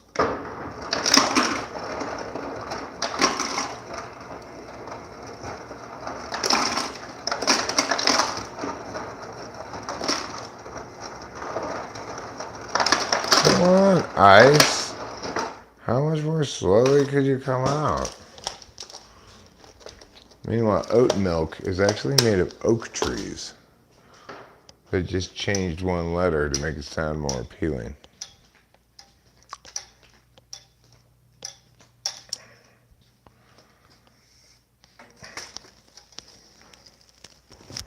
And like skim milk is actually just water with white food coloring in it.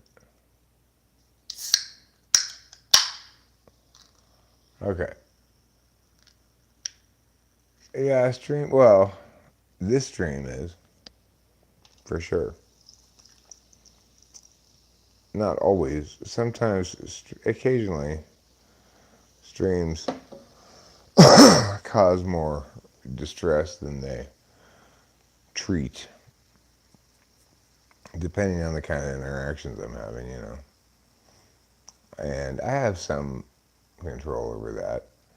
If I wanted to be aspirational, I'd say I could have complete control over that and not, yeah. But reality is, we're all human. Sometimes people successfully trigger me, either intentionally or unintentionally. Sometimes I'm in a bad mood and want to bust chops. Today I'm in kind of a sad mood because of that whole neighbor thing. I've been spending all day singing this little song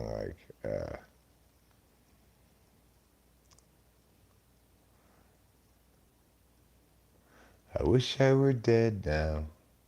Then I wouldn't have to feel so ashamed now.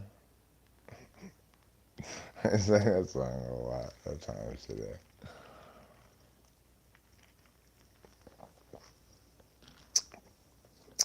Yeah, it's an old habit. It's an old habit from my drinking days. I said shame and anxiety a bunch today. I sang that song. There's another tune, another famous song that I sang something equivalent to. I don't remember what it is now, but oh right. When I think about this, I hate myself. Oh. Well, then I also had a long conversation with myself outside, saying, "Look, Eric, you can't necessarily control that you're going to think about this a lot. Remember it, because unfortunately, you've set this SI association of this bad event. Where? At your house, at your own house, where you see the neighbors like every day. But you, even if you are culpable for this entirely, and there's no reason to give yourself any slack in terms of like, oh, I should. It wasn't the case that I should have anticipated that or something like that. Even if you want to heap full blame on yourself, just try to forgive yourself and say, I get them all again this time. Because you spent so much of your life hating yourself, beating yourself up, using the worst imaginable language when speaking to yourself. Because I have spent many years of my life doing that. Not recently, but, you know, I used to spend every morning in the bathroom just telling myself what a worthless piece of shit I was and how everyone would be better off if I were dead and all, like all that shit. So I'm just yelling at myself in the mirror. You fucking suck. You piece of shit.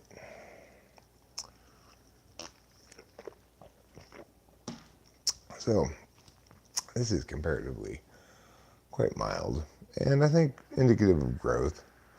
At least I'm trying to talk to myself about being kind to myself, forgiving myself, and forgiving myself before I have any course of action in mind. That's another thing I told myself today was, look, try to just let this go as best you can, even though you've got no clarity about how or if it's going to resolve. Some authentic opportunity will probably present itself, and hopefully it'll all work out fine.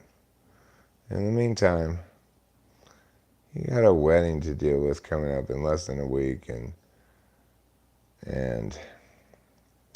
the grand scope of things, it's not a very big fuck up. It's not like you broke people's mailboxes or something.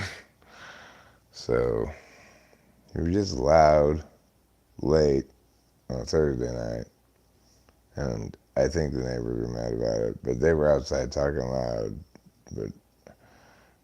and also not really knowing what was going on. Maybe just misinterpreted shit, and what I was saying to them wasn't there. I had misread what was going on completely. It's possible. Not knowing that is just. So anyway, I'm trying to just pat myself on the back, do the kind of shit that I did. This isn't the sort of trauma that justifies this. It's like, well, I mean, it's like where I learned this behavior, to do this behavior, was a much bigger trauma. But, like after my dad shot himself, I found myself saying, it's okay, little Eric. It's okay. You're gonna be okay. So, try a little bit of that. When I'm soothing myself, I call myself Little Eric. because I guess that's when I'm at my shortest. Anyway, I've retreated to SI also in the aftermath of that. I've cleaned this fucking hell out of this place. Kitchen's looking mwah. Organized the garage. Took all the trash up to the curb. I did a bunch of stuff that needed to get done, so I feel like more safe. I mean, I experienced that as trauma because, well, I mean, it's exactly the sort of thing that I believed myself to have left behind when I quit drinking alcohol. Getting that blitz that I can't be trusted to be around anybody, essentially, because I'm so insane. I mean,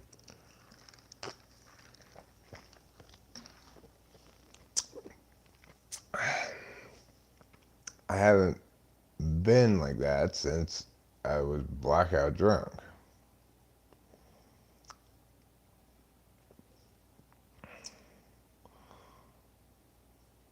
So it's like, I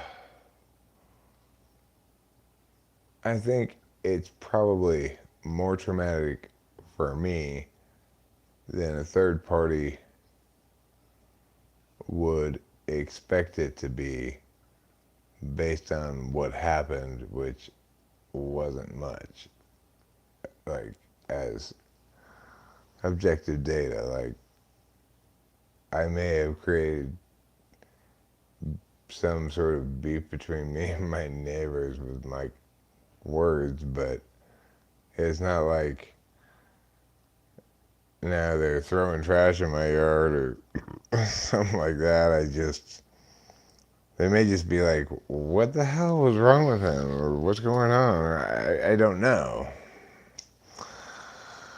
So anyway, the point is, from a third party's perspective, you'd be like, that really isn't that traumatic. But from my perspective, it's a return to a time period that was a living hell and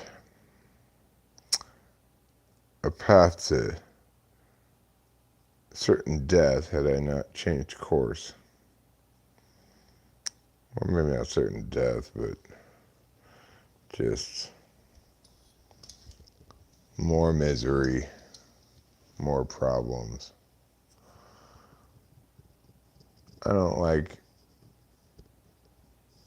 blacking out like that. Knowing that I'm behaving super wild-eyed, but not even being able to remember what it was. That's an ugly feeling.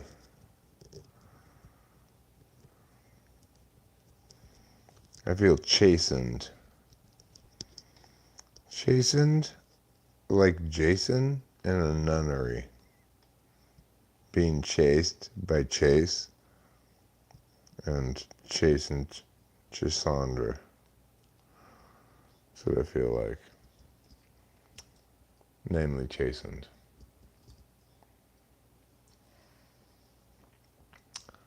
No, I took half ounce of mushrooms and I guess in conjunction with the Vyvanse, but for whatever reason, it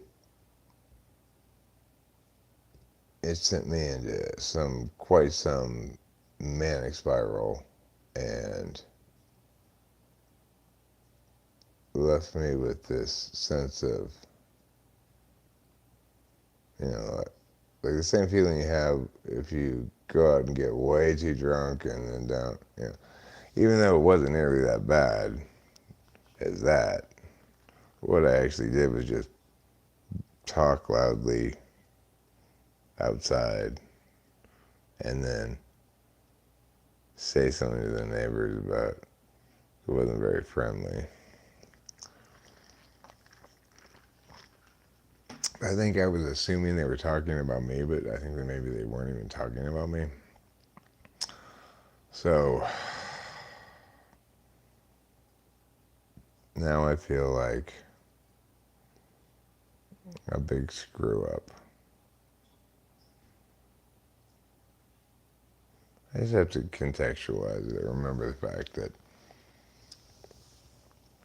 I hope for progress, not perfection. And I used to be a bigger screw up way more frequently than I have been of late. And sometimes I need to get complacent, I guess, so that I can experience some consequences to make me be more chastened and less spuatively Eric. Spuatively Eric.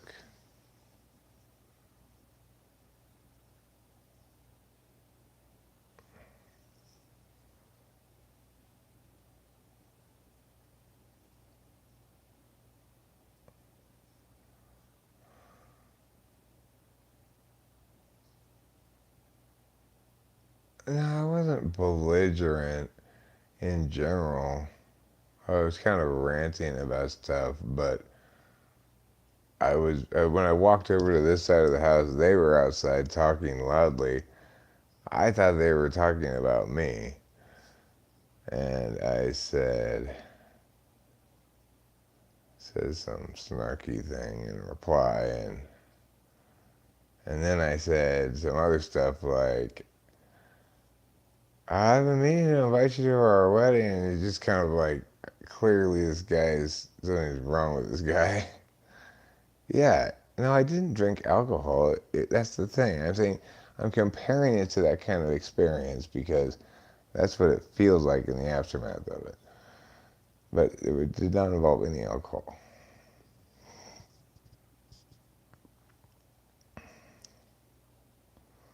I took a half ounce of mushrooms. I had 12 hours prior taken 2 5 ounces. I had completed in the interim this 12-hour round trip to Oakland. And I don't know, conjunction of everything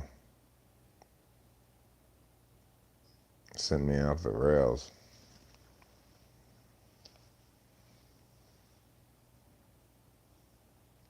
Like a train that's no longer on the rails. Now, unless there's another set of rails right next to it that it can land on, that's usually a problem for a train. They're not meant to drive on just ditch. They're meant to drive on rails.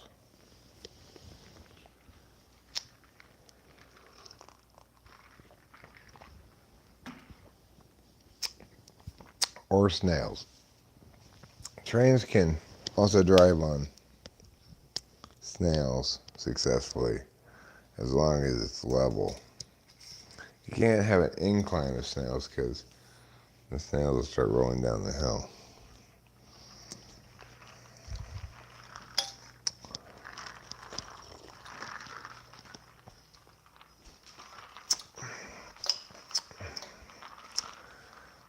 I've got some advice.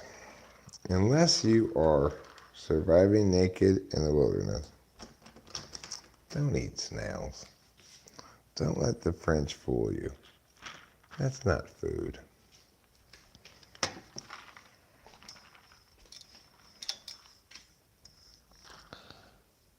I mean, I'm not saying you're going to starve to death if you eat snails for a week. I am saying don't eat snails. That's gross. They're not a delicacy, okay? They're snails.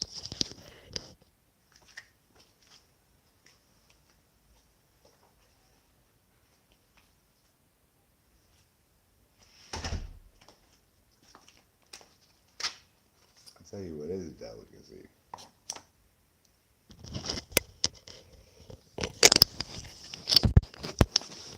What's a delicacy?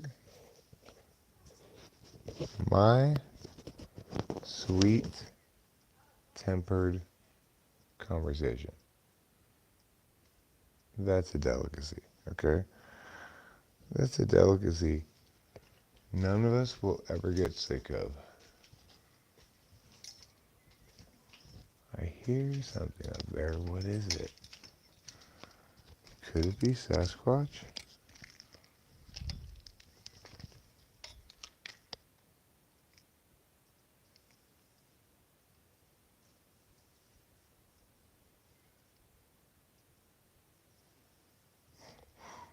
There's definitely something up in the bushes. You could get a flashlight and look at it.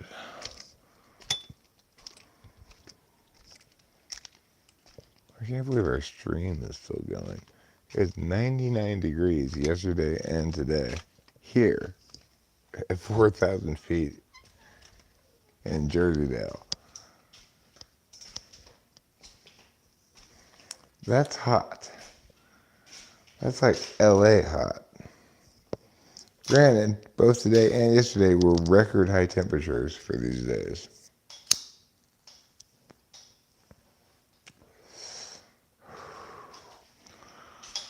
Where did I put that flashlight? Did I put it in my butt? I don't think so. Maybe it's inside a box, maybe it's not. Could be inside of my butthole. Where did I put that flashlight? Did I put that flashlight inside here? That would be convenient, dear. I don't see it though. Oh, that's right, it's over there. Okay, put this box back. It did not have the flashlight in it, but I did apparently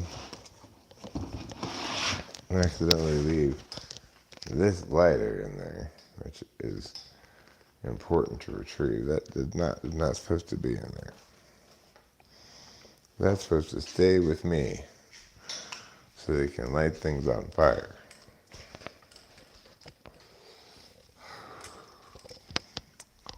Like what? I don't know.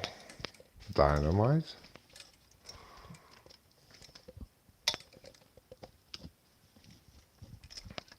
Okay, let's see if we can see what it is up in the bushes over there.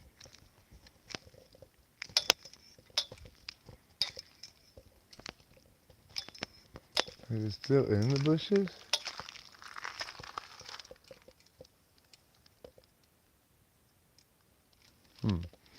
Must have moved away. I saw this deer basically burn out on the driveway over there today. Because it was walking over there and then it didn't see me and then it saw me all of a sudden and it got startled and it tried to run and it practically fell over, kicked up a bunch of dust. It was like splayed, kind of like four legs in all directions because it didn't get a good first step. And I said, "It's okay, dear. I'm not gonna get you."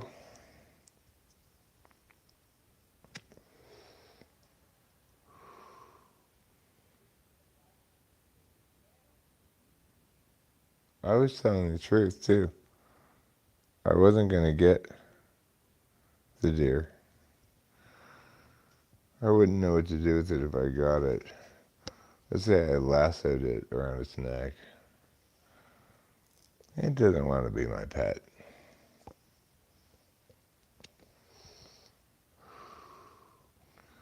I could take it for a walk around the neighborhood. It's wild, in this wild panic the whole time. I just keep saying, easy boy, even though it's a doe.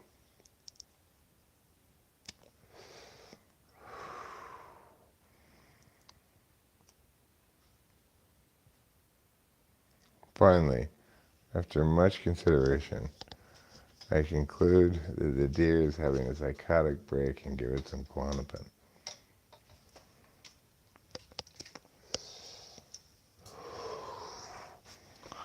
And that's the story of why I have this heavily drugged deer in my house.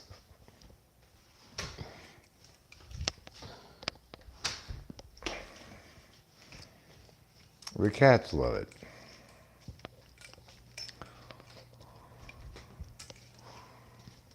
Let's see.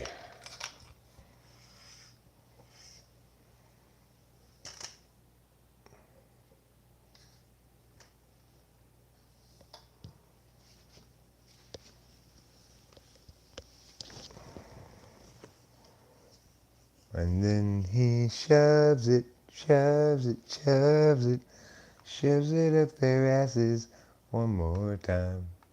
And then he shoves it, shoves it, shoves it. What do you want to say? But time for fun, time for goodness, time for anal wreckage now. Let's see here.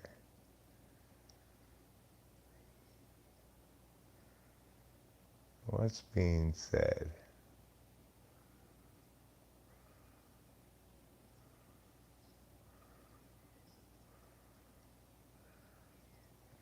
Creeping dental appointment. That's the worst kind of dental appointment.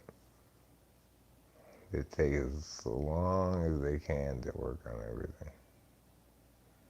Yeah, okay, now I know what you actually said, and you did too, haha, so that's not horrible, but you'd probably feel better if you just explain the situation and then apologize.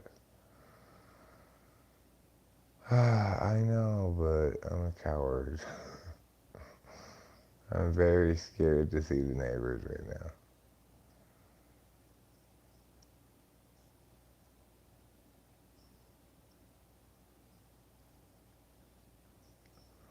My grandmother was around 90 when one night she was convinced that Russians knocked on her, put her on a table, performed surgery. She called the cops on my mom. My mom believed her.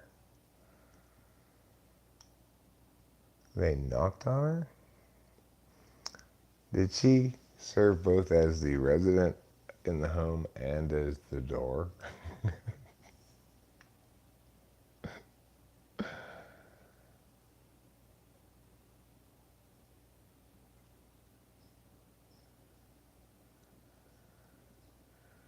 But Dulles kindly appreciated the gesture.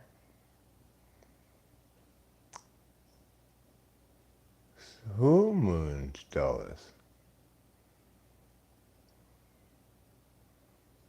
Was it Sexy Girl Butts a lot?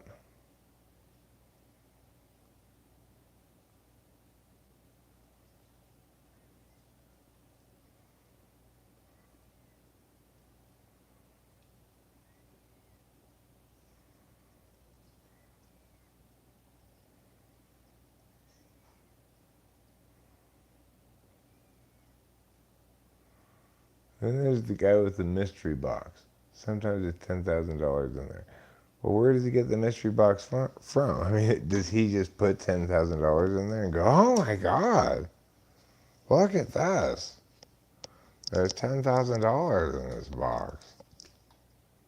I cannot believe I just randomly got this box.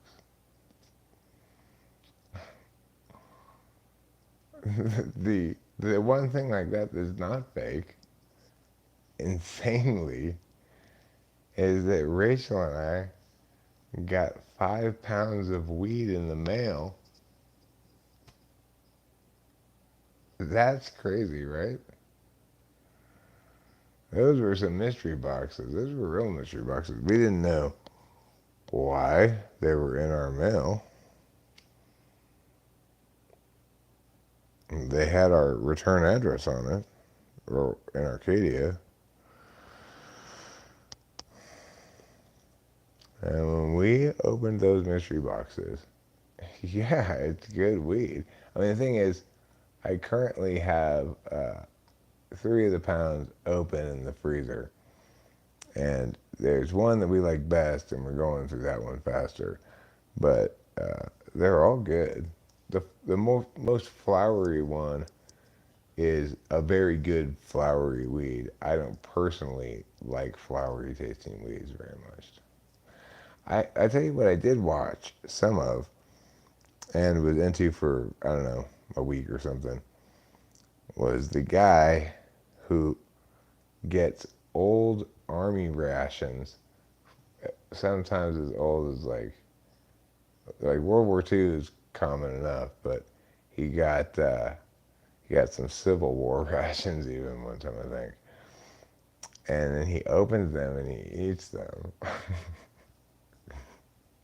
and the World War II ones, they come with a pack of cigarettes, and it's like you don't know which kind of cigarettes you're gonna get when you open it. But if you get Lucky Strikes, you're super stoked because apparently in World War II you could trade like one pack of Lucky Strikes for like 5 packs of Chesterfields. Flowery tasting, what does it mean? Just that it's got kind of a floral taste to it. It's sweeter tasting. It has a different lung feel. It's more like tropical-y or something. But I think I don't remember which one I got last, but this might be that weed. This feels like this feels like the one that we like the most.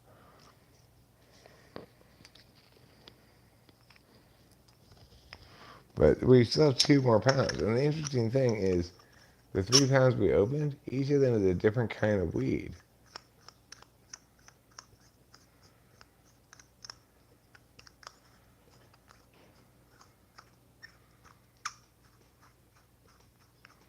Well, I like to watch him smoke old cigarettes from like 1940, 1942 or something.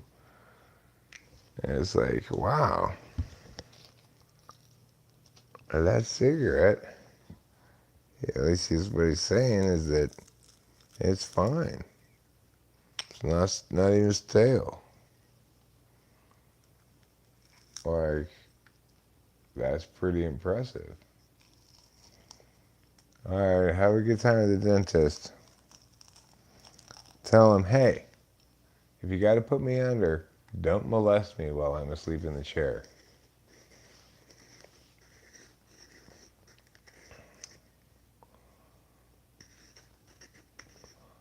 Okay, Winston's mom. Right, let's be honest. That salad is not good. An artisan salad with edible flowers means let's pick the kinds of lettuce that people don't like, and let's put something on here that's not good to eat just because it's weird. Flowers.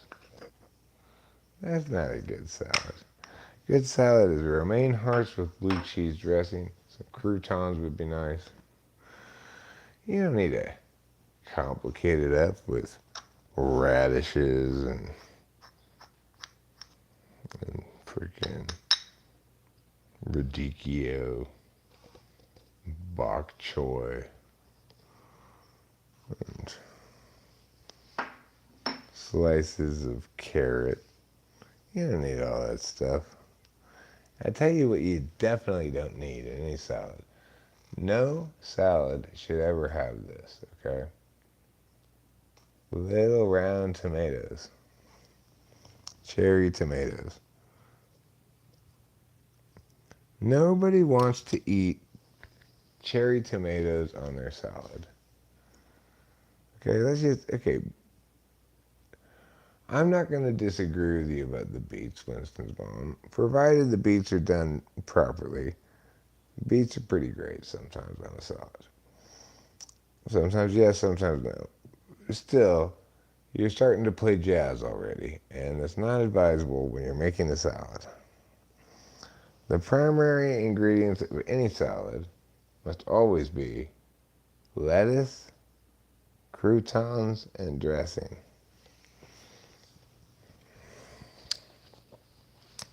If you're feeling crazy, you want to add one more thing, like sliced beets, okay, fine, fair. But if you want to add cherry tomatoes to your salad, then just get out of here. Just get out of this restaurant, get out of the salad preparation room, get out of the vegetable room where they keep the cherry tomatoes.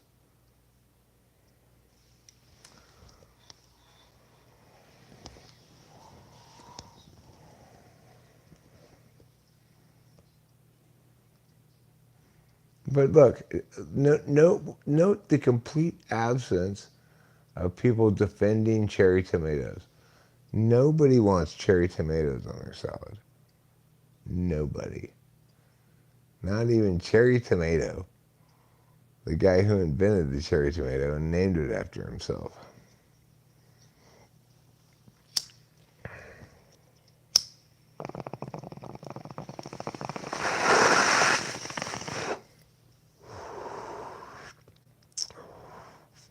Still, no defenders of the cherry tomatoes. Says a lot.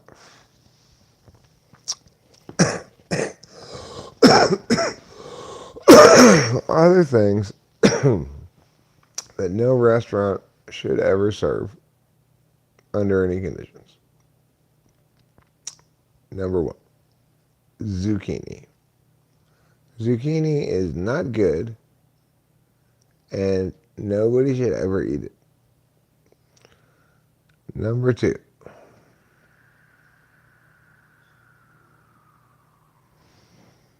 the correct expression, Mrs. Mom, is cherry tomatoes are a crime against your salad. Number two, squash. Squash should never appear in or on any dish. The only time squashes should ever be used is as decorations at Thanksgiving. Number three, never use cauliflower. Cauliflower is kind of like broccoli in its structure, but 100 times grosser. So, if you go to a restaurant and you sit down, it looks like a nice restaurant, and you say, well, what are the sides? What are the sides? The vegetables. They say, oh, it's summer squash, zucchini, and cauliflower. Just throw the menu in her face and walk out, screaming, how dare you? How dare you? Every step as you stomp out of the restaurant. No, Winston's mom, no. Stop indulging the wrong vegetables. Is it possible for an excellent chef to make a horrible ingredient like squash taste okay? Yes. Does that mean we should be eating squash? No. Because that same chef could make a decent tasting vegetable taste fantastic, presumably. Is it ever a good idea for a chef to make cauliflower? Absolutely not. For one thing, it doesn't really have any good taste to it at all in its natural form. Second of all, it always falls apart if you even begin to try to eat it. Nope, sweet potatoes are forbidden as well. Sweet potatoes are a marketing scam by a growth vegetable to try to piggyback off the success of regular potatoes. We should not encourage them in that bad behavior. No sweet potatoes. Now, let's talk about things that are okay. Corn Okay. We had, Rachel and I had to share, they only had one corn left when it got to the barbecue thing. I had to share one of these little pieces of corn that's cut like this big. We split it, but it was delicious. Really good corn. Corn, fine. Asparagus, fine. Broccoli, fine. Now, look, you don't need to have corn, asparagus, and broccoli. You don't need that many vegetables. Just pick one vegetable is fine. Green beans can be good if they're cooked properly. Snow peas, which that's a good choice for vegetables. Um, you know, obviously any kind of mashed potatoes is fine. I can even eat rice. Rice is sort of a vegetable, right? I guess it's a grain. Well, the point is, vegetables, you don't need that many side dishes. I wouldn't mind having, like, uh, okay, well, how about this? Grilled bell peppers. But of course, you got to put that on top of a burger or something. That's delicious. Nobody's objecting to that. Onions. Onions are a good vegetable. There are good vegetables. So why do the fancy restaurants always want to serve you kale, summer squash, and cauliflower with a side of, what was the other vegetable I said was bad? Zucchini.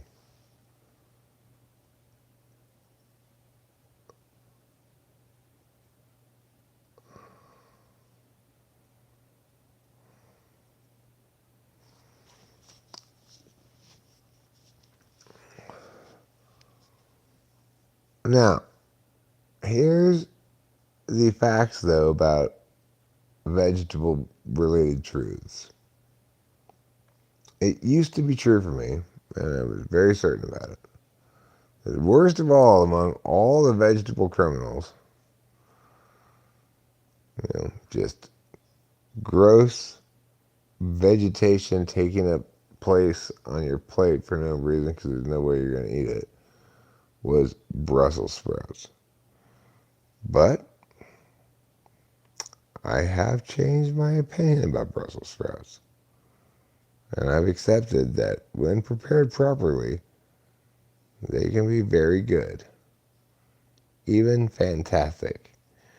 The best Brussels sprouts ever were the Brussels sprouts and Hui's, like spare ribby, whatever, like beef. He called it like beef stew, but it was some weird kind of like hybrid Asian Western beef dish. And oh my God, it was fantastic.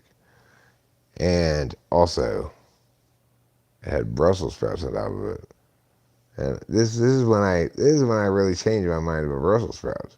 The whole dish was so delicious. I just like couldn't stop eating it. I ate everything. I ate around all the Brussels sprouts, and then I still wanted more. And there's some sauce still there, so I got the Brussels sprout and mushed it around. I was like, okay, I'll have Brussels sprout. I ate it. I was like, oh, it's so good. I had no idea Brussels sprouts could be so good.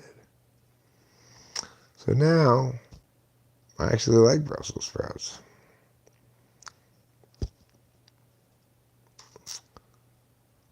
Go figure. None of us ever thought we'd see the day, but here it is.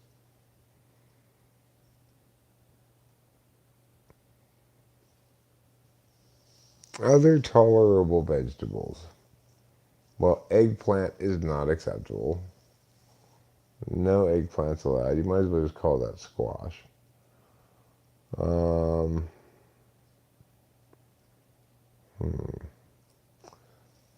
Leeks.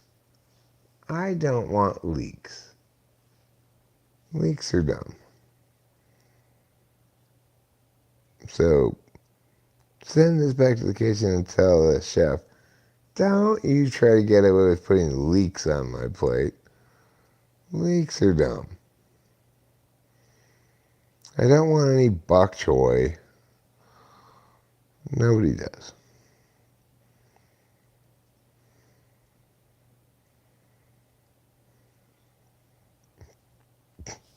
It'd be funny as though you could choose the side dish vegetable medley. When it comes to you, it's just a bowl full of cherry tomatoes. Is there anything but cherry tomatoes in here? Oh yeah, sure. See, there's a carrot down there. Okay, but it's almost all cherry tomatoes. Everyone loves cherry tomatoes. The truth is, nobody does. I can't think of anybody who loves cherry tomatoes. Even if they love tomatoes, they don't love cherry tomatoes.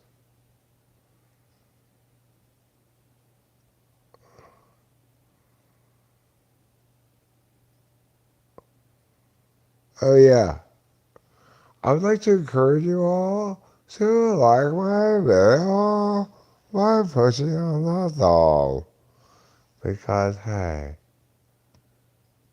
it helps with YouTube algorithm. Does it? I don't know. Maybe. Maybe it does. Maybe it's the most important thing that could ever happen to me. Alright, I gotta go to bed. This Clonny and gabapentin is fully kicking in. I want to get a good night's sleep. It's already almost 1 a.m. Sure, chives, I like chives. But when do you ever really get a side dish of just a pile of chives? Not so much. Green onions are good like in stir fries, but you wouldn't want that as a side dish. You definitely don't want collard greens. Ugh. Too disgusting to tolerate. Again, basil's great, but you rarely are going to get a pile of basil as a side dish. It's too much of an herb, too little of a vegetable. If you were to try to guess, or say, of all the vegetables, well, what's the most vegetable-y vegetable of all? What do you think? What do you think? What is the most vegetable-y vegetable of all before I go to bed? I'm going to say porcupines. Wait, okay, I'm sorry, that's not a vegetable. I'm going to say green beans. Green beans are the most vegetable-y vegetable of all. Asparagus is also a good answer, but they seem a little boutiquey compared to green beans. Well, what about lettuce? Yeah, see, that's less vegetable-y than green beans.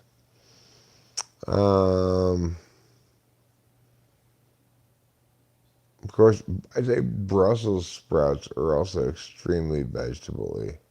But again, a little boutiquey to be the flagship of vegetables. An obvious choice, a popular choice, I'm sure if you were to take a common vote, would be broccoli. It's pretty vegetable-y. Hate to admit it, of course, but zucchini is very vegetable-y. Carrots as well. Celery? Yeah, celery's vegetable-y, but it's often eaten as a snack or in a kid's lunch. So it seems like a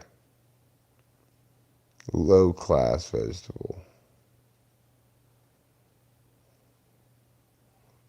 Unlike endives. Endives are a very high class vegetable. They don't even call themselves lettuce.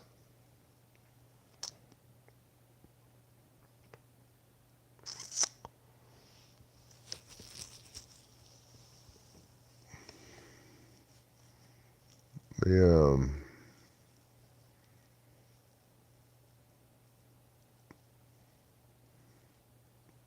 I can't really think of any other vegetables.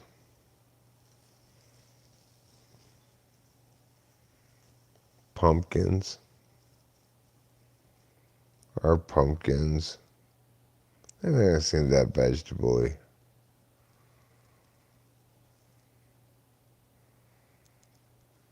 Squash seems fairly vegetable, but it's more like gourdish. Peas. Peas. Peas are maybe the quintessential vegetable of all. Or if you're going to combine two, carrots and peas. Okay, I gotta go to bed. It calls me like the siren song of a mermaid sitting on a rock to a sailor on a boat who cannot resist her melodic tones. Clonopin is a fantastic vegetable. I get all the nutrients I need from taking speed and Clonopin. All right, good night, everybody. Thanks for being here and for not condemning me for my failure.